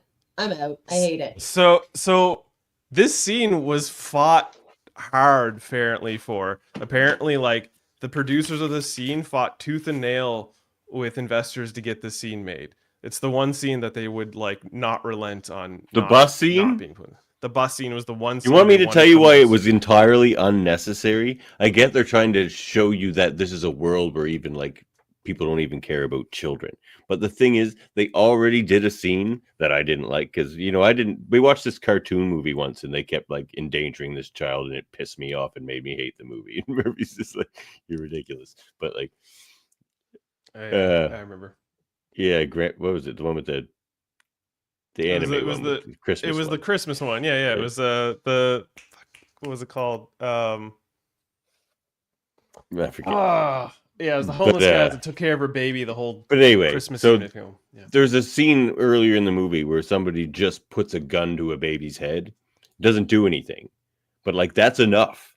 There you go. You've shown that this is a world where people don't care about like endangering babies or whatever. That whole bus scene was just too much and not necessary and gross. Have you guys ever seen Treevenge? No. Okay, so Treevenge is a short film that Jason Eisner made prior to Hobo with a Shotgun. It's like a 15-20 minute Christmas film. And the plot of the whole Christmas film is that the trees are sentient. And they're wondering why people are cutting them down and decorating them and doing all these horrible things. And the trees talk to each other. And you get this whole perspective from the trees' perspective. And then in the last 5 minutes on Christmas morning, all the trees revolt and they start killing people in really gruesome fashions, right? And there's this one scene where like there's these pine needles that it goes through a guy's eye and out a woman's mouth, and they make these like prop heads kiss. And it's really weird stuff. But the very last scene in this short film is a tree hopping and a baby on the ground crying, and the tree hops and stomps on the baby's head and explodes it, and it's like all in frame, and it's one of the most insane Eisner fella has got some issues, man. Yeah, maybe. Maybe he probably does, considering like a lot of the setup plot points and throughout this film and the stuff that they wanted to do that they didn't get to do. Does he have kids? I feel like he probably doesn't. No, he doesn't. No, he doesn't have kids. That's probably he's a also good thing. So yeah, no, like the extreme gore has always sort of been in his wheelhouse, I would say. I can do extreme splatterhouse gore, but like leave kids and babies out of it, man. Like that's weird. So yeah, apparently there was more to that like school bus scene, but they just kind of cut it to what it was. And yeah, that's their whole threat to the city of like, we're gonna kill your kids. So then you have this whole scenario and act where the city is revolting and attacking homeless people. And if you saw in the trailer, there's like this one dude with a flaming bottle and he throws it at like a woman and a baby in a dumpster. Again, like more child murder in this film. And yeah, Abigail and the hobo end up sort of going on the lam because there's this really dirty cop, like the most vile character in the whole film. Yeah, he goes to the cops. The hobo actually tries to go to the cops. He's just like, hey, like, you know. Oh, and the cops weren't helpful? What a surprise. Yeah, exactly. And the cop starts to tell him, he's like, you got to stop, or Hobo's telling him, he's like, you got to stop them. You know, you can't let the city become this, and, you know, get rid of the scumbags and the bad cops and all of this. And the cops is like, oh man, I totally agree with all the stuff you're saying, all the stuff you're saying. Turns out that guy's a super dirty cop, and he was just bullshitting him. And then, yeah, we're all dirty cops. Yeah. No, there's this one big bald guy who just says like the worst shit. One of his lines is he's got a shotgun to his head, and Abigail, like he's about to rape Abigail, but doesn't get that far. He's got the shotgun to his head, and he's just like, "What's wrong, man? She's just a dirty fuck tube." And it's like such a vile line, and then his head explodes because he shoots him, and the hobo just like proceeds to just like fire like 6 more rounds into him. Killing him. Abigail stops him, but then there's like a whole like horde of people that are rushing towards them, and he's ready to because they want to kill them because they think they're homeless because they're running around trying to kill. There's roving gangs of people with guns trying to track down homeless people to murder them. Yeah, and he's about to kill them, but she's like, no, I got another plan. So she grabs a shopping cart, hides him in the shopping cart, then takes the corpse of the cop and puts the corpse on top of him and hides him under the corpse and proceeds to push it. And she tells him that he went that way and makes the crowd chase after nothing. And then they go back to her apartment. Go back to her like hotel apartment, and then there's this scene where she's like pushing the shopping cart and it's like broad daylight, and then Rutger Hauer just like a cocoon just like eviscera and guts just like crawls out of this dude's body. And he's like, I gotta go wash this dude's ass off my face. Yeah. I can't believe you guys wanted to make me watch this fucking movie. Like, I didn't pick it. He picked it. I know. I picked it before you were the guest. I was just like, if we're doing East Coast, I'm picking this one because of that whole trailer thing we made, and I had never seen it. Yeah, well, I'm very glad, if only because I got to see that trailer, and it's never come up in conversation in all the times that I've known y'all. So it's worth it just for that. Well, that's good. So yeah, basically, we're getting to like the final arc of the film where Abigail and Hobo are deciding to pack up and leave, but Ivan and Slick. Whoa! You're one like so when he's at her apartment, he's just like, you do it. Like actually, it was earlier. It was earlier when he first goes to her apartment. He just tells this story about a bear. He's like, you know anything about bears? She's just like, I guess. She's like, well, he tells her something everybody knows. Like, it's like, you know, bears like honey or something. I don't know. But like, and then he's just like, but another thing about bears that you might not know is sometime a bear goes, if it gets the taste of blood, it goes crazy and nothing can stop it from killing until it eventually has to be put. Like he's talking about himself, right? Like, he's this bear that's just gonna go wild and he'll have to be put down. He won't be able to stop. He knows this about himself, so he's telling her this in this analogy of a bear. That's what I would have picked of my favorite scene if I knew Murphy was just gonna pick like a bunch of shit I didn't care about. So I'll pick the bear scene. So that was really good. And then he goes to sleep and she puts a blanket over him. It's all real nice. But he's all bleeding because it's right after they carved the scum in his chest. So she's like, gives him a nice big sweater. She's like, here, put this on so you don't bleed on my sheets. And like, it was just very sweet. That was like the sweet part of the movie. There was actually some sweetness there. I don't believe you. Yeah. No, when they first meet, like, yeah. So then they go to her apartment the second time. Go ahead. Sure, there are sweet moments in this film. So yeah, while they're packing up, she starts grabbing the TV. He's like, no TVs, pack light. And they start doing she that. grabs her TV. I'm like, what the fuck is she doing? Like, we gotta get out of town. She's like, listen, TVs are really hard to come by in Scumtown. Okay? Oh, they probably are. Yeah. And considering she almost gets raped around every fucking corner, like maybe it's hard to go to Walmart and get a new TV or whatever. Probably. Yeah. So then we get the scene while they're packing up. Ivan and Slick sort of track them down, and they kick in her door. Ivan is walking in wearing hockey skates. Like he just walks on the ground. Like he just goes on like the sidewalk and everything. He just walks around wearing hockey skates. Kicks in the door with them and then says, "Woo, it's time for a skate rape." And says this line. He proceeds to start fighting with the hobo while Slick chases down Abigail into her bedroom. And this is like the most brutal scene in the whole film, in my opinion, is he takes like a hacksaw and then starts like gross. carving into her neck for a good very like slowly because he doesn't want to kill her at this point. He just like for like 3 minutes he does it slowly or so while the hobo's having a fight with Ivan. He ends up getting his skate put into like a toaster and gets electrocuted and he passes goes to out. kick the hobo, and hobo grabs the toaster and sticks like his He like reverses it on him, and then he goes and stops Slick from like basically killing Abigail. But there's a scene where Ivan, like, he's sort of unconscious, but he wakes up and his hand's all boiled and stuff, and he's got a burn mark on his chin, and he's like freaking out. He's like, he made me come after he just got electrocuted to like unconsciousness. This is his first line when he wakes up, and he's all mad about it.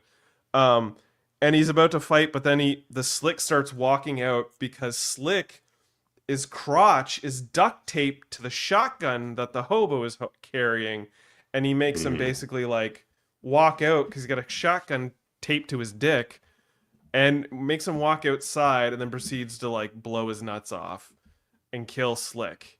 And Slick calls his dad. He's like, "Dad, he blew my dick off." He's just like, "You'll be fine, son. You'll be okay." He's like, "No, I'm dying." He's like, yeah. I think that's it. And then like the school bus shows back up in front of them, and it's this very eerie, like supernatural. The doors open up, and this is where the film starts getting kind of weird because at this point they introduce the plague. Starts getting kind of weird. It does, and like in a supernatural sense, because this is when they introduce the plague, which is probably like my favorite part of the film. Is It's these weird, like two yeah. characters. Is these two bounty hunter characters that are like demon bounty hunter characters.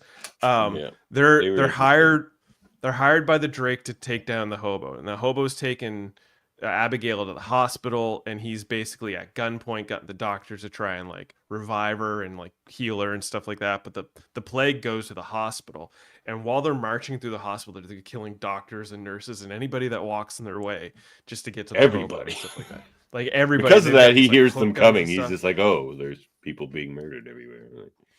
So, They ended up like capturing him, putting him in a coffin, taking him back to their base. And he's like locked up in this coffin, and Ivan like tells him like, you know, that they're gonna make comic books about the hate crimes that Ivan's gonna commit because of the things that the hobo's done or whatever. While the hobo's in this coffin, one of the plague guys is just fighting off a bunch of tentacles that are like coming out from the room attacking him, and he's just like hitting back at these tentacles. There's like this weird tentacle monster creature in a back room that he's fighting off while the hobo is trying to get the other plague member to light a cigarette, and the other plague member is using red paint and marking over his face, and next to his face of the hobo is a picture of Jesus, the Easter Bunny, Abraham Lincoln,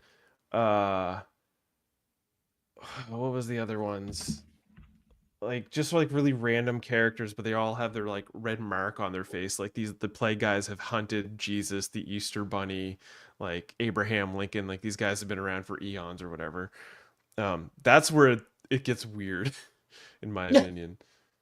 The tentacle monster and the Jesus hunting is where it gets weird. It was just like, it's like, why? Where did this come from? Why is how I feel about this entire film. Why? And yeah, we Tell get you to your this, favorite like, scene, Murphy.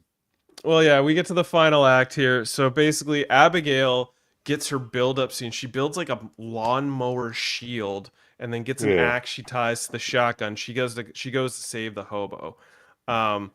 She basically has this like nice little speech about how they're, you know, homeless people are sleeping outside, but we're actually in their homes because they're sleeping outside when we go outside. It was like a weird but nice little speech. This is their home. They live here. So when we're walking around, we're in their home, and we show them some respect.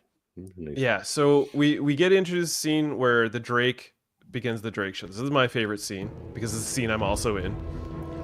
Okay, this is the scene I picked too. Murphy's like, actually, that's mine. Welcome back to the Drake Show! Okay, see where it says 2? All right, this polar, right next to the pole, I'm this little face there in the corner. That's me. I'm basically hanging out at this pole the whole time. Hello? Are you clapping? Yeah, it was me clapping. Yeah! Oh my God, you did such a good job. Yes, great job, Murphy. Thank you. Thank you. Thank you, everybody. Tonight, I have a special treat. They gave me a for you all. bazooka at one point. The culmination of one of the bloodiest spectacles we have ever witnessed. Now, everybody, please, a round of applause for the team that made this possible. The Plague!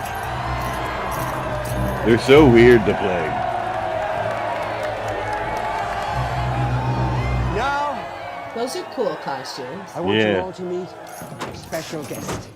A man I'm sure you've all heard about. Ladies and gentlemen, without further ado, even the Drake let's suits. bring on the man of the hour. The one responsible for the death of my favorite son. Man, is he chewing the scenery in this role, though. Dude, he's so good. Homeless piece of shit. Get your hands off me, demons! You're crushing my smokes! When God... You're crushing my smokes! My smokes! Okay, Anyway, so they that kill one of the Plague members, and then the other Plague members, it's like, you've killed one of the Plagues, and now you are the second member of the Plague. Yeah, so basically there's this scene where they set the hobo up like they did with Ricky in the beginning of the film. They're gonna rip his head off or whatever. But Abigail shows up and she ends up like jumping on the shorter, fatter Plague member, driving her lawnmower shield into him, and he starts blowing up into bits. And Rip, the other one's like, you killed him, now you are the Plague. And there's like this sort of lead up to where it might be a sequel film. But prior to that little line, Abigail sort of gets the Drake ends up getting a hold of Abigail. And this scene is so brutal. He ends up taking her hand because he like knocks the lawnmower shield, knocks her. He takes her hand and puts it into the lawnmower, and it like chops her hand up, and you see it like whole blender and style. She's got one finger left, the middle finger. No, she does. She got no finger. She straight up just has like the forearm bone, like the forearm bone that's what it shard was. out of her And wrist. she stabs him with the forearm bone. In the chest, stabs him a bunch, and then she goes to the hobo, grabs him by the hair with her free hand, then uses the bone shard, sticks it in the hole of the sewer lid, and then pries it open to lift that part him was out. gross. That was such a brutal scene. It's such a brutal scene. And then she basically she's hardcore not only though. is that gross, but it's monumentally stupid as well. Yeah, like it would never happen in a million years. Completely ridiculous. Super she's bleeding out on the floor. Super grindhousey. She's bleeding out on the floor. The hobo's free. He gets the shotgun, walks up to Drake. He's about to like kill him. All the cops show up and they're like, "You put the gun down," and he knows he's gonna get shot to death anyway. So he just says, screw it, shoots the Drake, and the cops are going to shoot him. But as the cops are about to shoot him, there's a scene where everybody in those rafters pulls guns out in the cops, and I was up there. And they gave us all these, like, actual weapons, but they were, obviously not loaded. But yeah, they gave me an RPG bazooka, and I got to, like, fucking point an RPG bazooka at, like, all the cop cars that were down on the ground. And I remember, too... Like I was basically there all night, and they were filming all those scenes. So the whole like final act of the film, I watched how they film it. They had like big lights set up and all this stuff. But the lawnmower scene, they actually had the camera set up with like this big piece of wood in front of the camera, and they would spin the wood because they had a perspective from the lawnmower of her hand going in that they wanted to show. So they shot it with just a giant piece of wood. And then jumped cut it with like a fake hand and an actual lawnmower, and it was gross. But yeah, the hobo gets shot. I think this movie would have been better if they had filmed it with a giant piece of wood in front of the fucking camera. And the film ends, and then it has one of the best songs ever for credit, "Run With Us" from the Raccoons. Can we have a clip of it? No, we don't. I read that on the Wikipedia page and was happy and was like, oh, well, maybe I would watch the end credits because that song is a bop. Yeah. Yeah, it's such a good bop. It's a great way to end the film, in my opinion. And yeah. Yep. All right. Well, which performance would you guys hold up? I mean, it's Rutger Hauer. I mean, Abby's really good too, but Rutger Hauer is quite... Oh, but... Rob Wells for me, all the way. Brian Downey, man. Yeah, no, it's got to be. Brian Downey. How did we not put him in? How did you not put him in this rundown of the people in this movie? I don't know, because I did it real quick and I didn't think about it. Yeah, Brian Downey. He's my pick as well, actually. But Rutger Hauer is quite good. He carries the whole thing. Rutger Hauer carries it enough. He's sort of grumbly, whatever. But it's really like Molly brings Molly Dunsworth's Abigail brings the heart, but Brian Downey's character as the Drake is just so villainous and so energetic and so over the top. He's just so hard to deny. He's one of the better parts of the film. Agreed. Yeah. The setting, aesthetic. I mean, look, it's all very good. It's well produced grindhouse, is what it is. It just pisses me off a little bit. Yeah, it's one of the best well-produced grindhouse films you're gonna watch, aside from like a Tarantino blockbuster production. Visually, it's just color. Like Kareem Hussein's director of photography is his work, and it's just so beautiful. The gore is really good too. Like because it's not realistic. It's not supposed to be, but for like grindhouse gore, it's really good. It's usually meant to be humorous in some way too. Grindhouse gore. Like when they shoot his dick off, there's still like a little flappy penis bit. They make sure you see. Yeah, there's that. some testicles. Holds it out. He's like, "Oh no!" Like it's gross. But yeah, well done. Heather, what did you think of the aesthetic for the 20-30 minutes you watched it?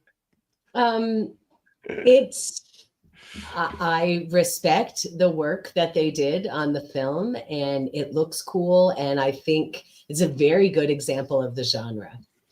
Just not for me. Fair. Not my cup of tea usually either. It was your pick, Davin. I know, because I hadn't seen it.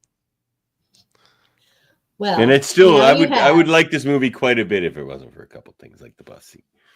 I mean, it's my cup of tea because I'm probably a disturbed individual. I have ties to the film, and it was kind of like the summer of Hobo with a Shotgun for me. It fondly remember the year 2010, 2011.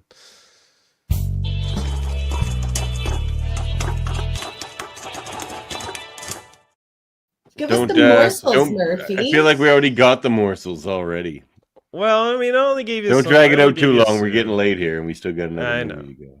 Hobo with Shotgun 2011 movie morsels. The Bricklin, a Canadian-made sports car from the mid-1970s, a really expensive sports car, hard to find in the color white, but they found it in white. They broke it in their first shot with it. They were basically, they kept the scene where the car comes spinning around the corner. They did 4 takes, and on the 5th take, they wanted him to put a little more goose in it. And he did that, and they got the shot, but they also kind of tore out the back ends. That's why if any other scenes you see that car pull up, it's very gingerly and slow. And the real life owner of the Bricklin SV1 used in the movie has admitted that he's yet to finish the film. He hasn't watched or finished the film himself. He also hated it. Yeah, Rutger Hauer had a lot of suggestions of film, but he suggested that the commercial play next to the lawnmower to add some life to that shot, and they produced the commercial for that. So like when he sees the lawnmower, there's a little TV with this like little fake commercial. They produced that in like 2 days, and it was Rutger Hauer's, I see. I didn't catch that. And so I didn't understand why he was staring at a piece of machinery in the window wistfully. That didn't track at all for me. But also, I was busy being like, so what's going to happen? Really my best observation time. Jeremy Ackerman, the police chief, only read his parts during the audition. And it was during the script read that he discovered of how crazy a film he was about to be in. And at the end of the script read, he stood up and he said, "Well, it's no War and Peace." And then he left the room. He ended up enjoying it. He ended up enjoying and having fun with the film.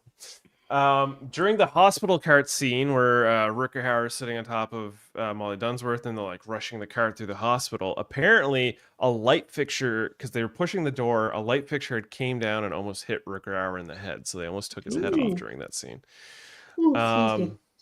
Run With Us by Lisa Lougheed. It was originally written as the theme song for the animated series The Raccoons, which, like this movie, was produced in Canada. They couldn't originally afford the rights to this film, but the rights holders really wanted to be a part of this film, so they worked out a deal to be a part of the film.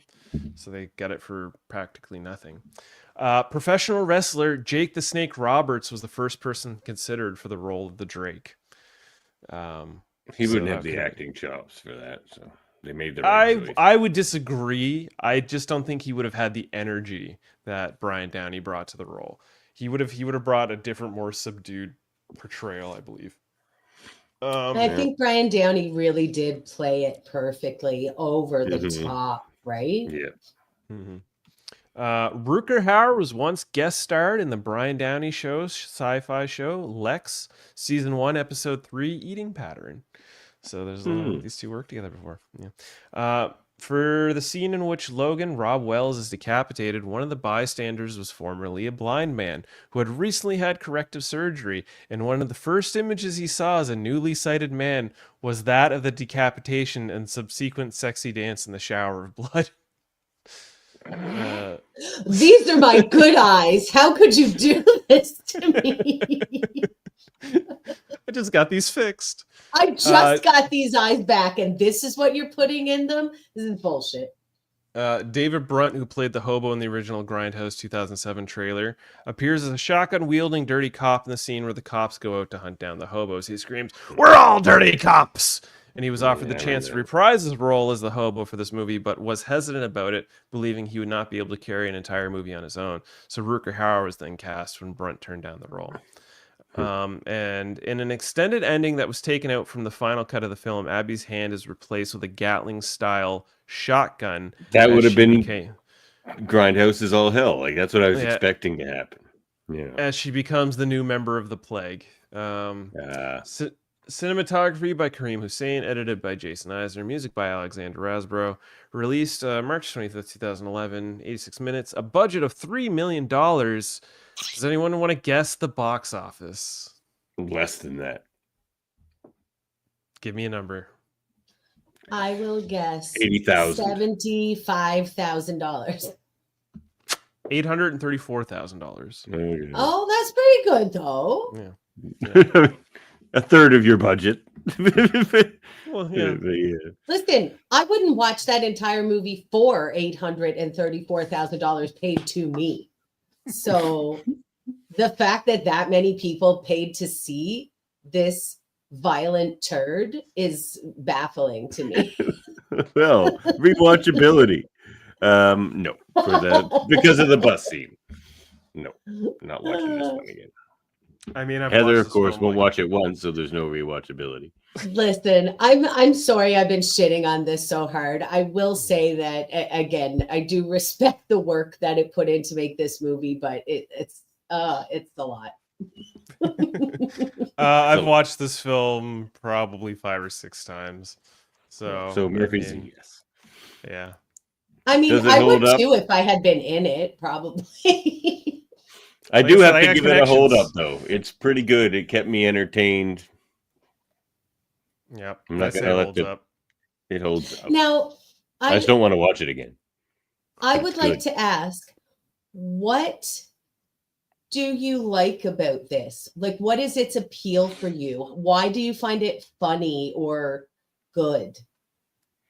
Well, it's the genre in general, like I say, I'm not huge into, but I used to watch some of the trauma stuff and like the cheesy gore thing. I don't like gore. Like I don't want to watch a movie like Saw. Like that's too much for me.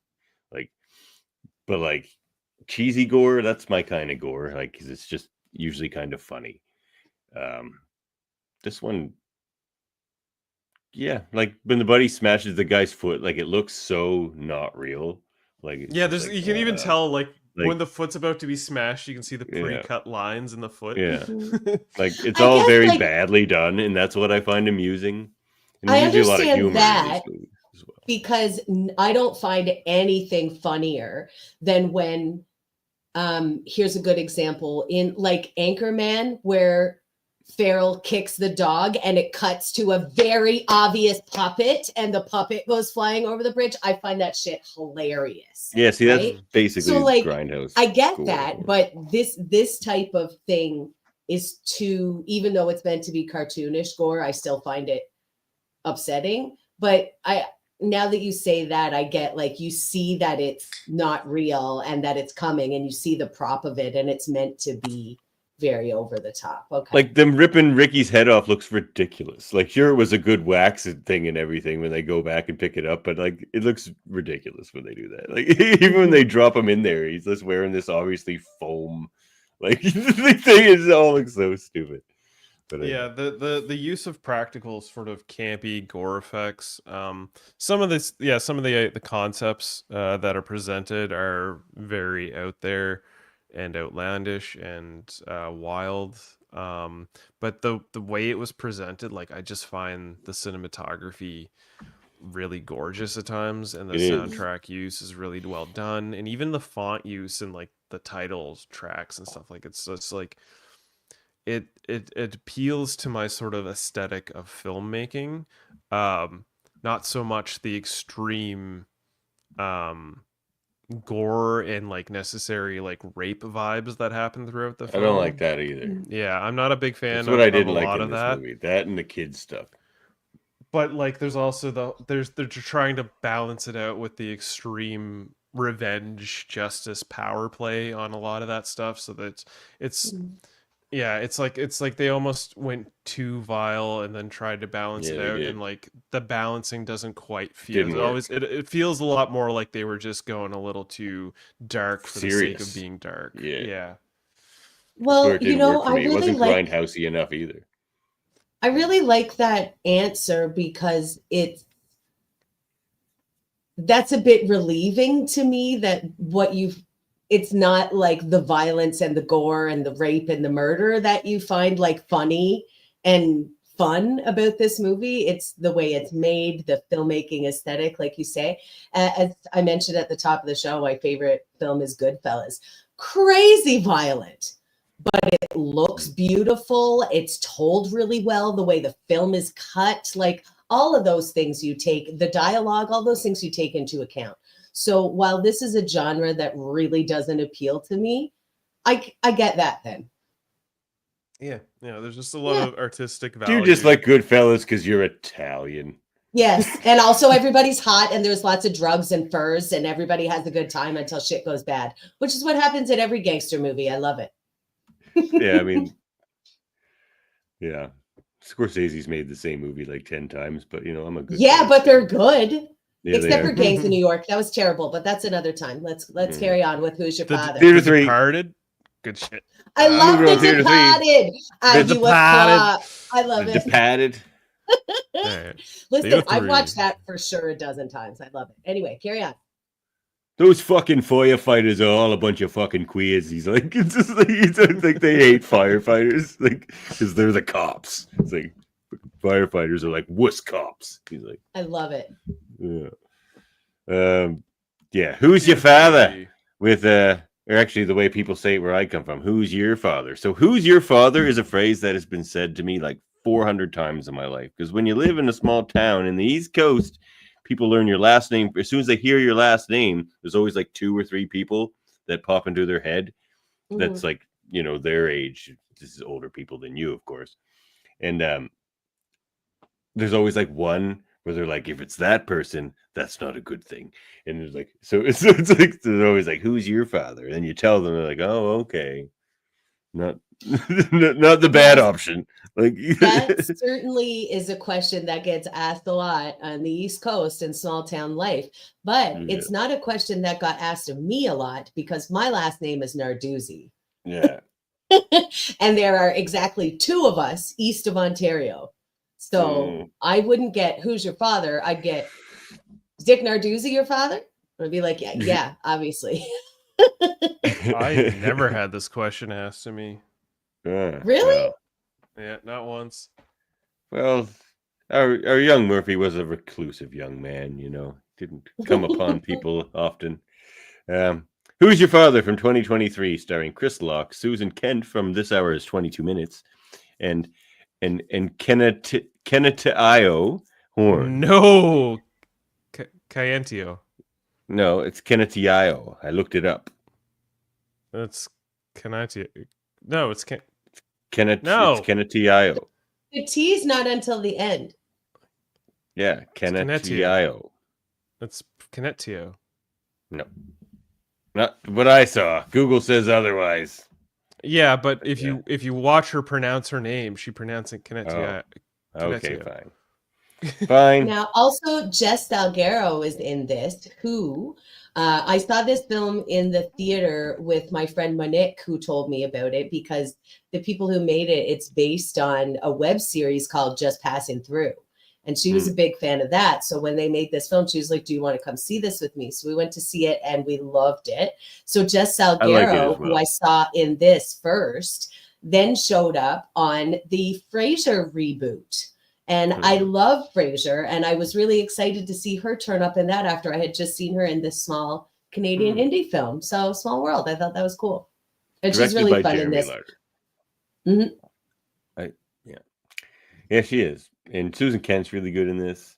Oh, Susan Chris Kent Lock, is too. unbelievable in this. She So is, funny. and the reason why is normally, like, you could find 100 actors, and 99 of them would play that character, and it wouldn't feel like a real person, because she's wacky, and, you know, she's like one of those characters that always makes sort of the bonehead decision, and that's sort of her thing. But usually those characters are played sort of unbelievable. Certainly in the 80s and 90s movies, there's like always this, they never feel like a real person. She 100% does. She just feels like this kind of like wacky Prince Edward Island girl. Like, exactly. Exactly. I feel like everybody in this film just rings so true, and that's why it's so funny. You know, The main guy is a little bit hard to believe because he's like a bit too stupid. Like, but it's funny that he's the one private investigator in Prince Edward Island. And the funny thing is, this is something I found in my life. Everyone in Prince Edward Island does actually know each other. That's what I've come across. They do. It takes you all of like 3 hours across from one side to the other. Yeah.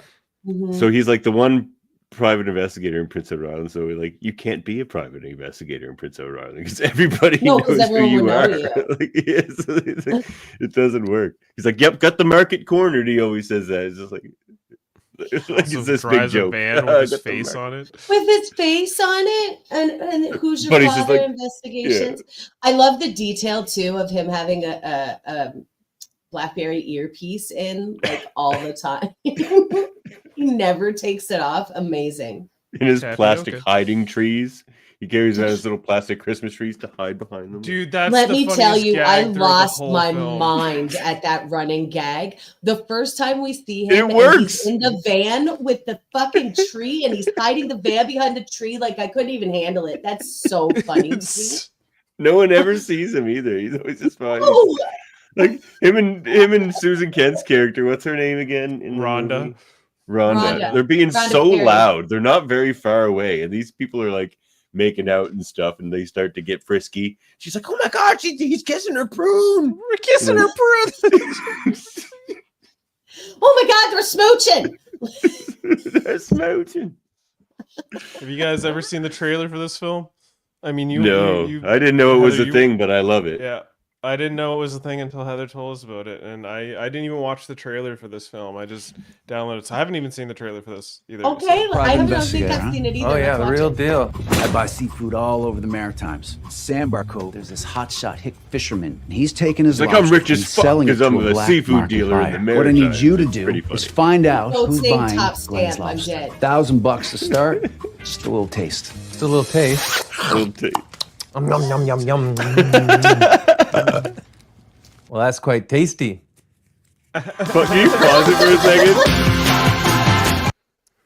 And they keep going on about, like, in that scene too, he says, like, maybe I'll get you to a better golf course too, because he tells him where he plays golf. He's like, that's a cow pasture. But him and his buddy are always just like, but the scenery. They're always obsessed with the scenery on this like cow pasture golf course. He's like, have you ever seen scenery? Does he know what scenery is? Like, his friend was pretty funny. Yeah, this was really funny. Yeah.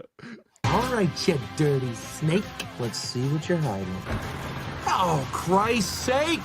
Hey, move, go around me! God damn it!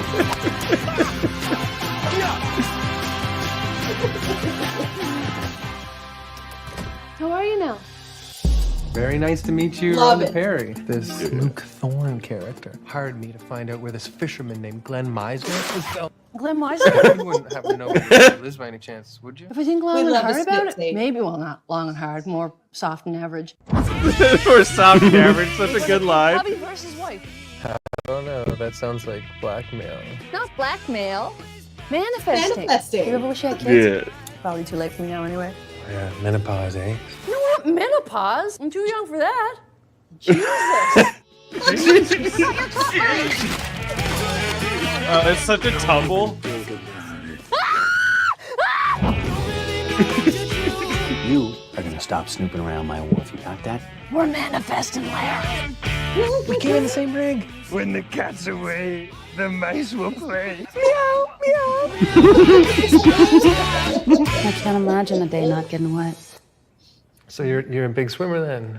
Big sooner Somehow all the jokes land in this movie. Like, Yes. No, it was. and I will say the East Coast can make some cheesy comedies that aren't funny sometimes. Canada in general, like a lot of this, like I'm gonna probably get hate mail for this one, but like I can't. Nothing in Corner Gas ever makes me laugh. I find it all very obvious and not funny. And I've not watched it. there's a lot of those types of shows in Canadian television that just aren't funny. They're trying too hard. But then there's gems, of course, like Letterkenny and Trailer Park Boys and whatever. Schitt's Creek. Schitt's Creek. Yeah. you gotta Corner love Schitt's gas, Creek. much like the prairies, is very flat. Yeah. Ah, wordplay. But yeah, this one it all lands. And Susan, it's probably because of how good Susan Kent and Chris Locke are, but Oh, dude, They are Susan Kent just so carries this funny. film. yeah, she She's does. unreal, Mhm. right? Unreal. Like, so funny, so Mm. good. That's unreal. That's an East Coast thing. It's unreal, not unreal. Mm, Unreal. mhm. That's unreal. Yeah. So, normally, I guess we generally have whoever picked the film gives the film synopsis. You want to give the film, except Murphy does mine because I suck at it. Yeah. So, Heather, do you want to give us your film synopsis for How's Your Father? Well, I was not aware that I would be giving a synopsis, so I'm going to give it a go. Let's see what happens. So, Yeah, roll. who's your father? We Who's meet your father? our protagonist, and his name is Larry. Larry. She always calls him Lair. Hey, Lair. Calls him Lair. Larry Constable. Larry Constable. So we learned that Larry is the island's only private investigator, and he has, his pocket full of jokes that he makes about that. Got market cornered, Mm. and we see him in like his little office. No, we don't see him in the office yet. So the first thing we see him is he's out on a stakeout, and he's in This his is my giant- favorite scene, isn't it? This Isn't- is it's so good. It comes So up. why This don't is we my- watch that because it's Davin's Yeah. favorite. Stole Auntie Karen's casserole dish, Bruno. You rotten prick. I'm your cousin. Yeah, but that casserole dish has sentimental value for Auntie Karen. Yeah? Sentimental value? Yes. You want to see sentimental value? That's not nice. Another potluck ruined. You're not invited to Tabitha's birthday next week. that part killed me. You're not invited. Just We're fight not on his invited to have cousin. this birthday next week. So Go fuck yourself, my Larry. my favorite thing about that scene is that we first see him with his spy tree, his put together Christmas tree that he's using to hide his big red van behind. Let me tell you, that killed me. I loved that. I thought that was so funny. And I thought it was a real tree. But then after that scene that we just watched, he breaks down the tree. And I didn't even realize it was a fake tree until he broke it down. I was like, oh my God, he's carrying a fake tree. That's So brilliant. like this is his tree that he carries around with him everywhere and puts it up to spy. And then later when he goes spying with Rhonda, he has two and they're hiding behind two Yeah, spy. it's so that good. can't even- That's so funny to me. Okay, so we establish his bona fides as a private investigator, and then he gets this rich guy come into his office, and what is his name? It was Glenn I can only Meisner. the other guy's No, it name. wasn't Glenn. No. It was No, it's not Glenn. The other Glenn guy. Meisner. He's from Luke Schitt's Creek. Thorne. Glenn Luke Meisner. Thorne. That's right. He was Luke Luke Thorne. Thorne. Okay, so Luke Thorne comes into Larry's office, and Larry is reading the newspaper on the toilet when Luke comes in, and like with the door open, Talking to his hand, part isn't he? of his Is he office, talking and he to his sticks aunt? out his hand to shake it after he's clearly not washed his hands, and Luke is like, oh, one detail I would like to point out. When we see him reading the paper several times in the movie, usually on the toilet, and the headlines are so I noticed that too. all town specific. One is "Man Grows Beat," and the last time we see, I can't remember what the first one is, but the last time we see him reading the newspaper, the headline is "Grass clippings are a nuisance for some island residents." That has 100% been a PEI news article before. Guaranteed. I noticed that very much because our local newspaper, the Times and Transcript, it's a big joke that the headline's always something like "Splish Splash in the summer sun," and then it's a kid in like the splash park at the other Centennial headline Park, you know. So the yeah, other I thought that was a headline real fun was, detail. The other headline was "Wet man is caught stealing dry pants."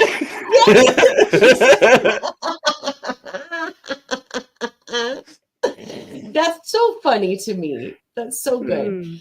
So Luke Thorne comes into his office. Also, another really fun detail. He's got those super douchebag mirrored Oakleys on, and he's got them on, wearing them on the back of his head upside down. Like that says so much about his character. Just that, right? Like I love He's it. super fucking rich.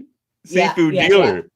So he says he suspects he's a lobster fisherman. No, he's a lobster wholesaler.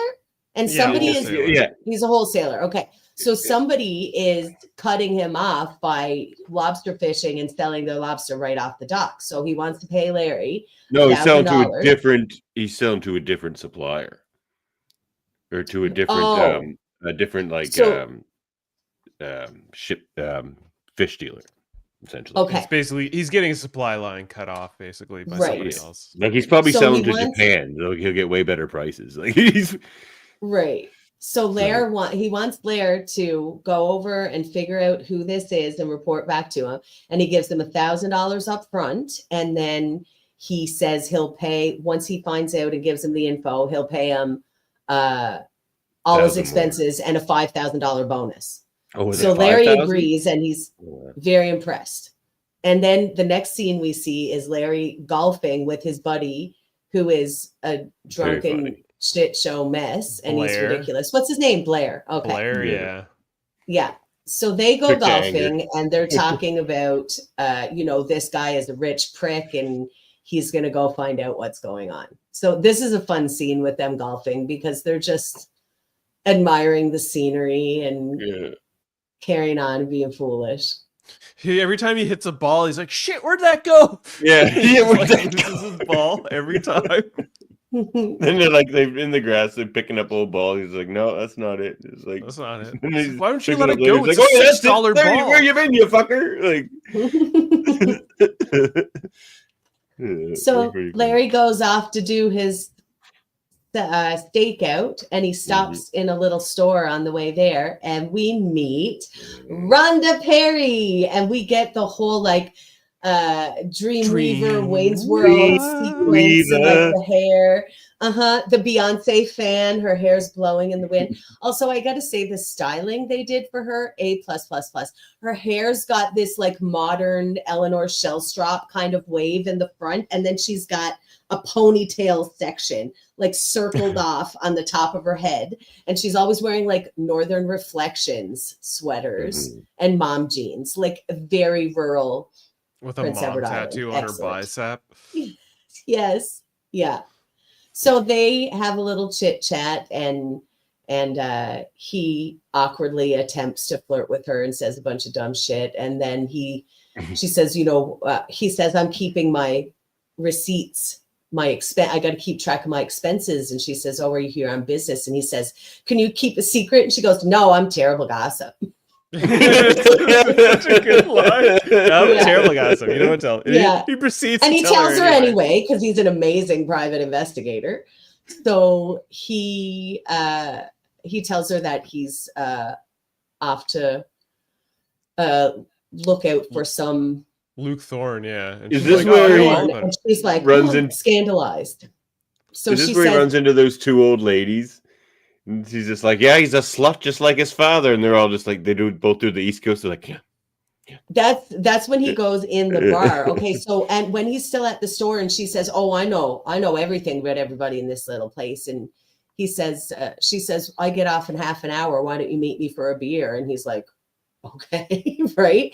So then when he goes in the bar next door and he's waiting for her, that's when he talks to the two little old ladies. I almost picked that scene. I love those old ladies. It's really fun. And does he tell them that he asked them about Glenn Meisner? Yeah. And that's how the conversation happened. Yeah, and they he's a say, whore like his father. he's a whore like his father. And they do the East Coast.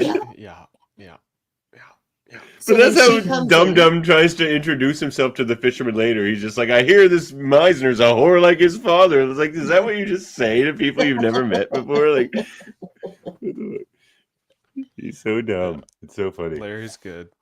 Yeah. So Rhonda comes in and meets him at the bar and tells him the gossip about Glenn Meisner and that she knows where he lives. So they go and do their stakeout at Glenn Meisner's house, this beautiful cottage. So they get their 2 spy trees and they go. Am I missing anything?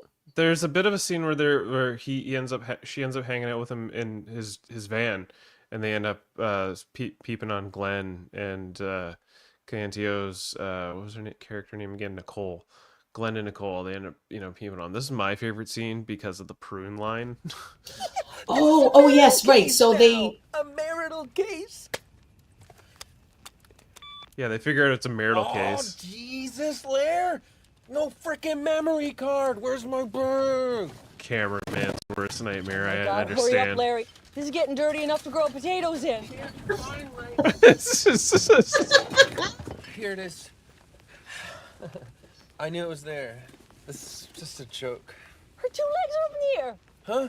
He's kissing her prune. Open up. He's kissing her prune.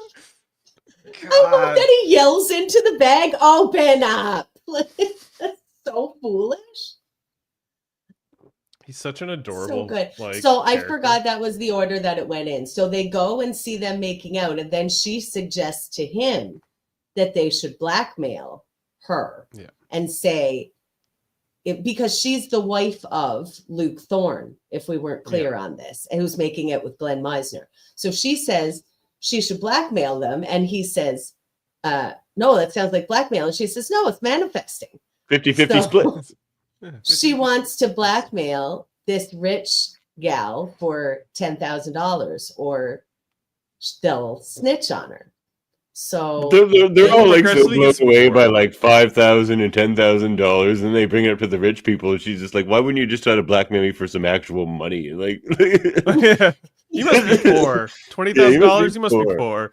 It's like it starts at like 10,000. It goes to 20,000. By the end of the film, they're trying to like basically get themselves like $80,000 through like multiple blackmail schemes through the various people. But yeah, not to jump ahead, but yeah. Your favorite scene, Heather, was shortly after they start coming up with the scheme of blackmailing, and this is where they plant it. After they have the conversation about it, she goes home, and he goes to his hotel room, and then she uses tweezers and magazine cutout letters to make a blackmail note that says, I saw you and Glenn. I saw you and the fisherman banging pisser.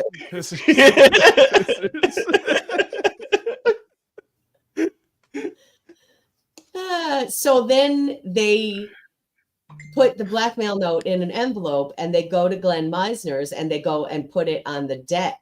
Now, this is my favorite scene, and we've got a clip of it, right? This is ridiculous. Security cameras up there. This See Nicole, bark like a dog, okay?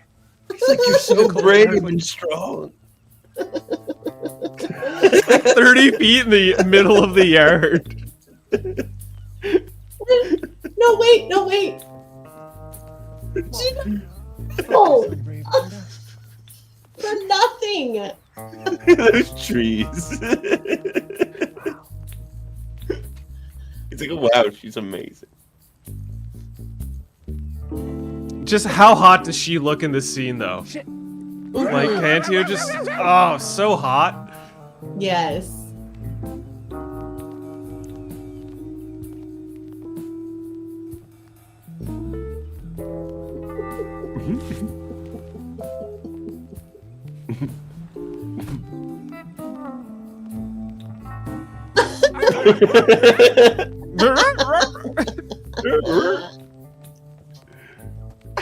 She always does a little kick. The acid wash jeans, like, You were Fuck running your like a brain. gazelle. Manifesting. Manifesting. Yet? No, she walked right by it.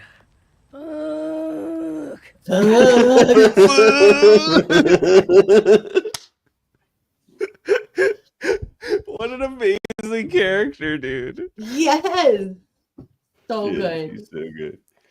So on the blackmail note, she had put call 902 such and such, which 902 is real PEI Yep, area code. sure I was is. tempted to call the number, but It's PEI So- and Nova Scotia. that's correct. So she, after they wait around for a while for them to find the ransom note, Nicole calls the number on the note, and it's a payphone outside of Rhonda's store. So Rhonda leaves with the van and leaves Lair there in the grass and goes to answer the payphone when Nicole calls. So do we have a clip of the payphone scenes? Both of the payphone scenes are so funny. They're good, but I don't, unfortunately, have clips of those. Oh, that's okay. basically. So, We're all well, out of I won't- clips. What's I her won't- goodbye that she always does that gives her away? Take it light. Take Take it it light. light. Take it So light. I'm not going to describe it. People should really watch this movie, and I They can't should. do it justice, but she just eats it up. She does a weird voice on this phone, so she Yeah, won't- I'm you like on the phone and I'm blackmailing you. Just like just this grumbling. I thing. saw you mashing pissers. And so Nicole says, you know, those pictures are worthless. My husband and I have an open relationship, so go ahead. It's worth nothing. And you know what? For you blackmailing me, I'm going to find you and I'm going to hurt you.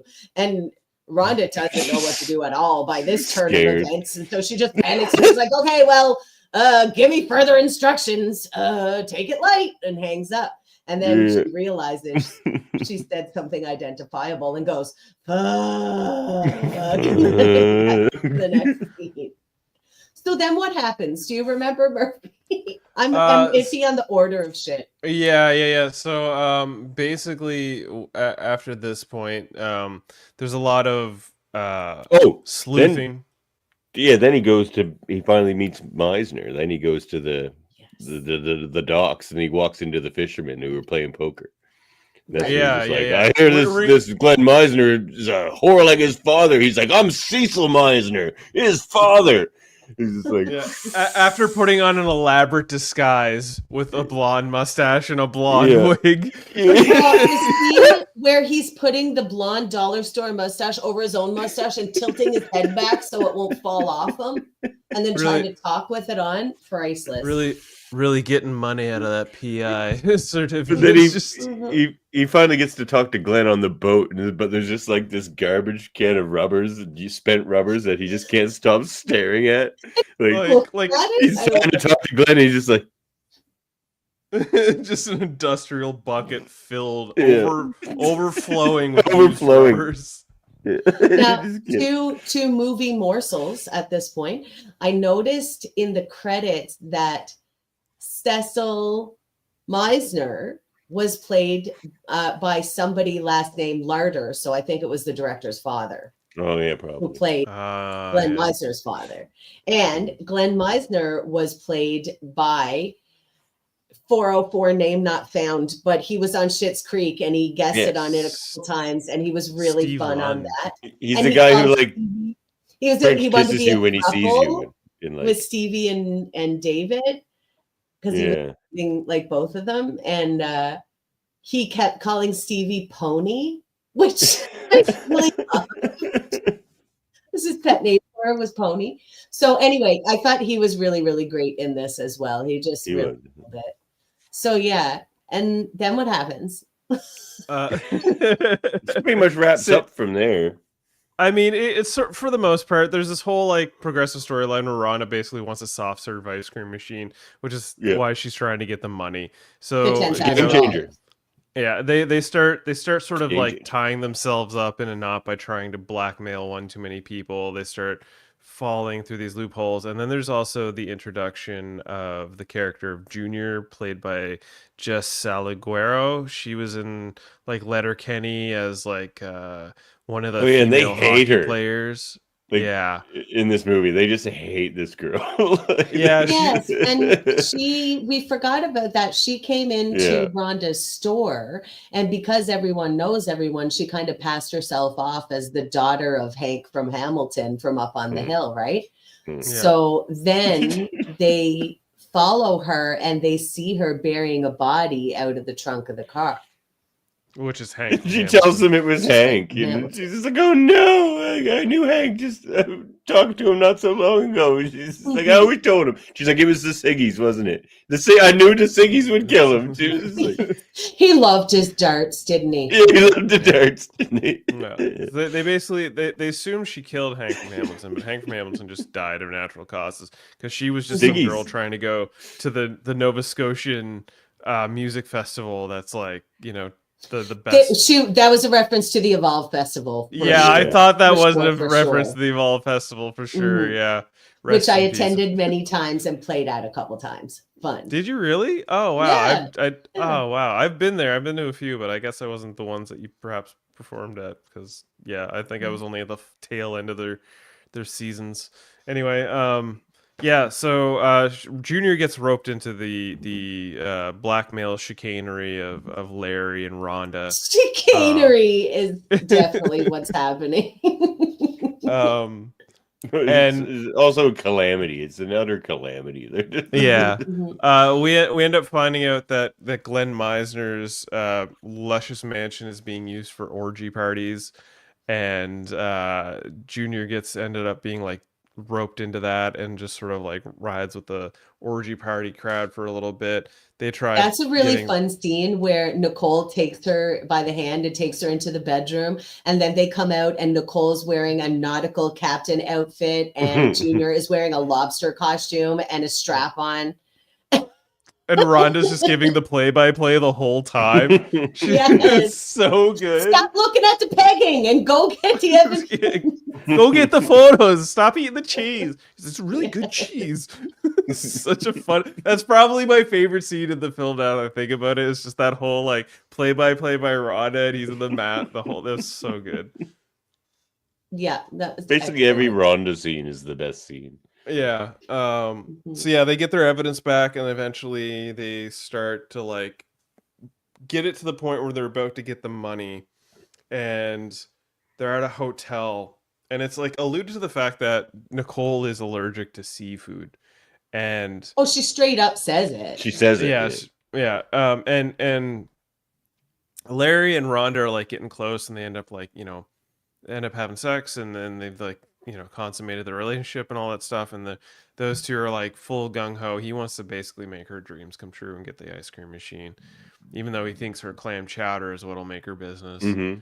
And the seafood chowder, I love the detail when they're talking about the seafood chowder and she quietly says it'll be even better tomorrow.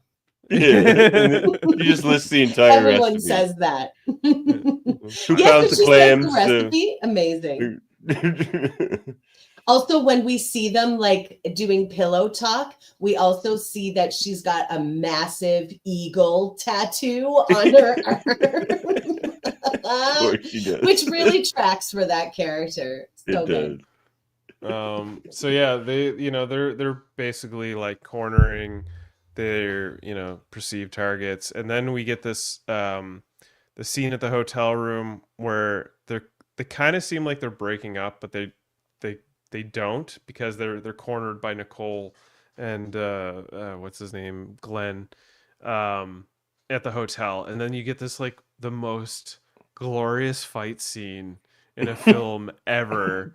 He's like Larry, like Glenn's causing shit. He's like, All yeah, sorry, you've slow-mo. insulted her. You've insulted me enough. Let's go outside and fight. Untie me right now. And Glenn unties them, and they start to walk out. And Larry kicks him in the nuts from the back, and I laughed. Oh yeah, that was so brutal. hard at that. I laughed did out loud too. so hard. I was like, this is gonna be amazing, and then it's just all this slow mo, just like ridiculous back and forth like fighting.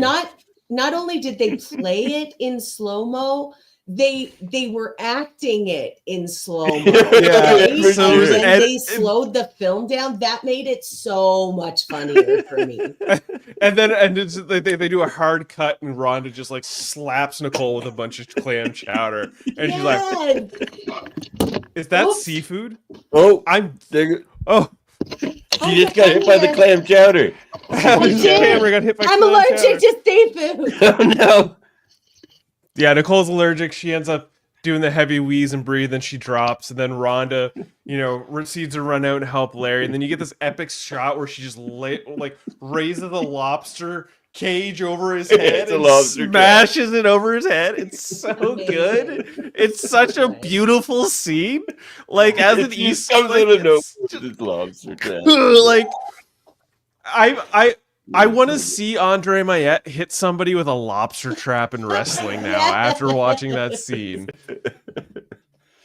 Yes. Yeah, and then film basically starts to wrap up at this point. We get our happy endings, our goodbyes, everybody gets their thing. Oh, there's a whole thing too where Blair shows up, third act, where he's thinking it's the police. He's like, "You guys doing horny stuff, eh?" Yeah. you guys over here doing horny stuff? I love that he was just texting horny stuff while they were on stage. Yeah. Like we kissed, Yeah. It's like, you guys doing horny stuff. But yeah, no, All Blair right. ends up like hitting his one of golf balls and hits Glenn, and there's that whole thing. But yeah. And then the very last scene Yeah. is super sweet. The two of them sitting on the porch together, Oh, it Blair and is, yeah. Rhonda, having vanquished all their foes. And they find out they might be cousins. He says, "I still didn't ask you the most important question." And she goes, "What's that?" And he goes, "Who's your father?" And she goes, Eldon Perry, I think. Eldon Roberts. And he goes, Elder Roberts. Elmer Roberts. Elmer Roberts. Yeah. Yeah, and he goes, "Well, I had an uncle named Elmer Roberts." And she's like, "Wait, is it up east? Down Elmer east. Roberts? Yeah. Or down east Elmer Roberts, or up west Elmer Roberts?" And it's not the same Yeah, one. And he's yeah. like, "Oh, good, we can kiss." And she goes, "I kissed a lot of cousins, sure." He's like, okay, yeah. And he's like, "Well, I mean, it scared me for a minute." Yeah, exactly.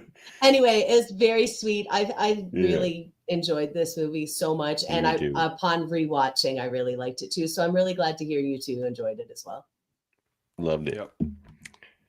Which performance would you hold up? It has to be Susan Kent. She's amazing. She just pulls you in. She just glows on the screen in this movie. Mhm. It's amazing. I was assuming I was gonna give this one to Kayantio because I'm a big fan of hers. Like I even have behind me here, right here, there's a skateboard painting that I got done by Chippewa of Kayantio as like a space woman, and it's just like on a skateboard, and I got this like custom piece done. So I was expecting her to be my stand up, my hold up performance throughout this film. But yeah, it's Susan Kent as Rhonda Perry is just undeniable. Like Mhm. what a powerhouse of an actor. Like, it's so good.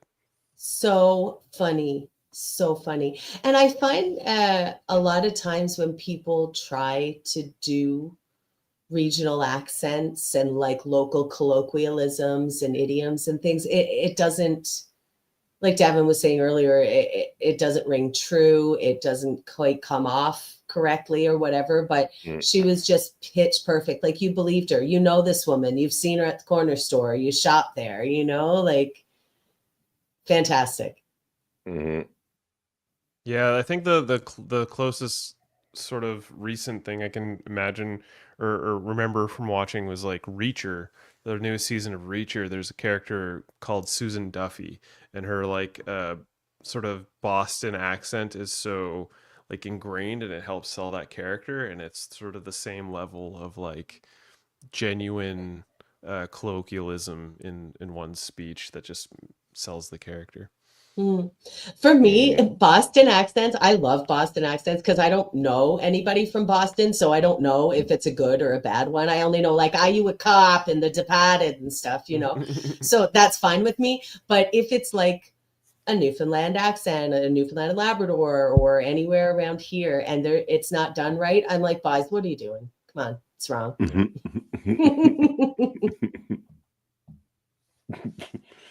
Yeah. All right. Setting aesthetic. It's fine. Perfect. Yeah. Yeah, no, like there's beautiful 10 out of shots 10, of no PEI. notes. Yeah, it's really well shot. It's gorgeous. There's beautiful shots of PEI. A lot of the scenes are really well lit. It's just like a gorgeous looking film from beginning to end. Even in the fonts, again, the font selection for the titles and like the character intros and stuff like that from the beginning and end, nailed it.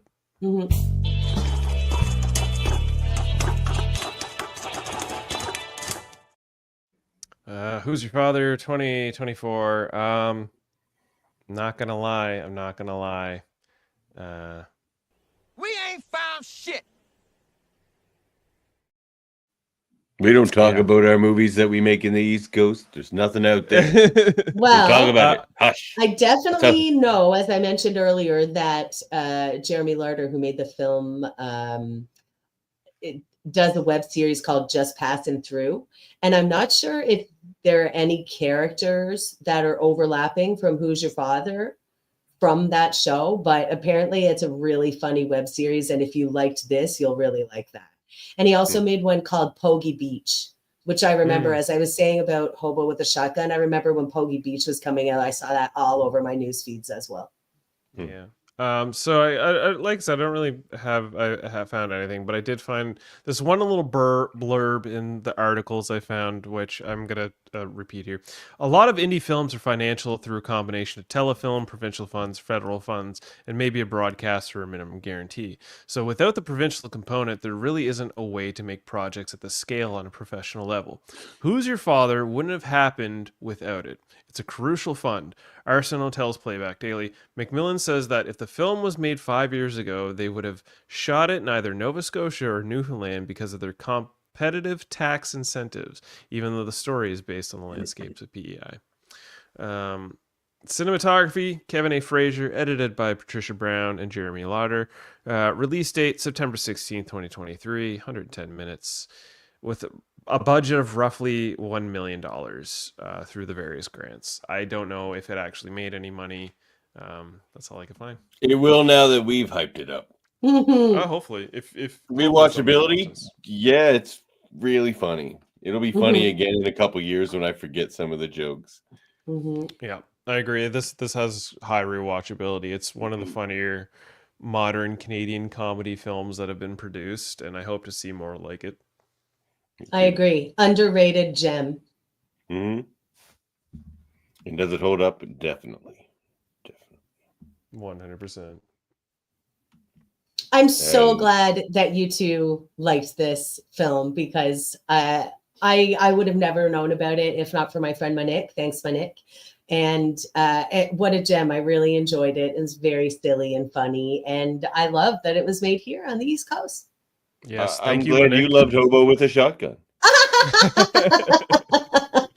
Well, at least I like The Secret Life of Algernon. Yeah, I was gonna say, I'm glad great. you guys like The Secret Life of Algernon. Yeah. That was a great film. East Coast movies are pretty great. So this is where we rank our movies that we just watched. I'm gonna go Who's Your Father? Secret Life of Algernon. Hobo with a Shotgun. Same. I'm gonna, completely agree with that layout. There's nothing I would argue about that. I It's thought gotta for be sure 100%. you'd put Hobo ahead of Algernon. You know what? And I thought I was gonna do that too. I actually thought I probably was when I first heard these three films. I'm like, Hobo's probably gonna be top of this list. But after rewatching all three films, Hobo is arguably at the bottom of that list. Algernon and Who's Your Father are far more entertaining and enjoyable films. Hobo with a Shotgun has moments, but it's more leaned towards like shock horror crowds. And I generally am not one of those crowds, but I have ties with that film. And I enjoy it for various other reasons. But in my opinion, Algernon and Who's Your Father were far more entertaining, and I'm super happy to have watched them with you guys. Me too. This is where I give my final take, and my final take is film more movies here in Nova Scotia. They don't all have to be Stephen King movies. I mean, most of them are, but they don't have to be. Like none of these three movies that we watched. And not just Nova Scotia, the East Coast, of course. But they don't all have to be Stephen King. Yeah. Let's make some more East Coast movies. Right. Before we go, Mhm. I would like to say that I have 2 honorable mentions that Okay. I may have chosen for this podcast, but I decided on Who's Your Father because I had seen it most recently and I remembered it being really fun and really funny, and I thought that would be good for the podcast. So my other 2 honorable mentions are the first Trailer Park Boys movie, because Trailer Park Boys is essential Canadiana, and it's really funny at its best. Now, I didn't rewatch the movie for this podcast, but I do remember the movie being fun, but not as good as the first few seasons of the show, which are unimpeachable, impeccable, amazing television, I think. Now, by the first Trailer Park Boys movie, do you mean the original, the black and white? No, Or no. the- no. okay. And I knew it was big budget after they had some, Yeah. like the Big Dirty, I guess that one. Yeah, the big. Yeah, okay. So, and my other one was from my home province of Newfoundland and Labrador, How to Be Deadly, starring Donnie Dumphy. His son, having a time. I saw that in theater. Having a time. And it was fun and funny, but I also get that it's very niche humor and it's pretty one note joke wise. So I didn't think it would be the best pick for this podcast, but it was excellent. And if you like Donnie Dumphy, it's really worth a watch. My secondary mention was I was going to pick the film Maud, which is about the Nova Scotian painter Maud. Maud Lewis. Maud Lewis. Yeah, Maud Lewis. I was going to go with that, but I think that probably would have been boring. Probably. Not as lively as some of our other picks, I guess. Yeah, no, not as jovial and entertaining as the ones we chose. If you're into folk art, check out Maud Lewis. It's not for Mhm. me. Yeah, just look at her paintings. Don't watch the movie. Do you have any honorable right. mentions, Davin?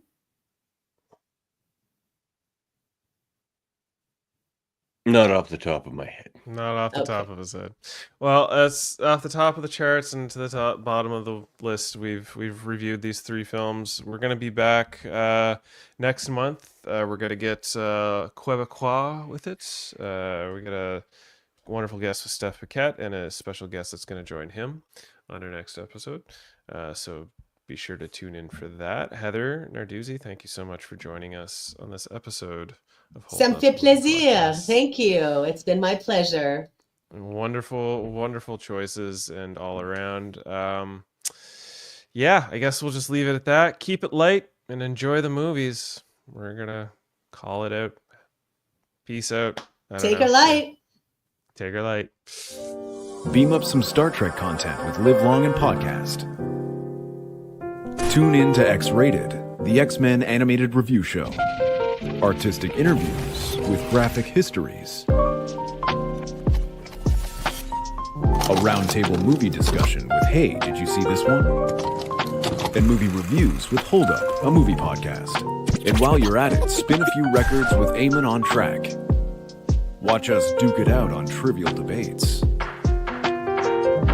And let's chat about TV with the Super Mater Brothers. It's all here on the United Federation of Podcasts.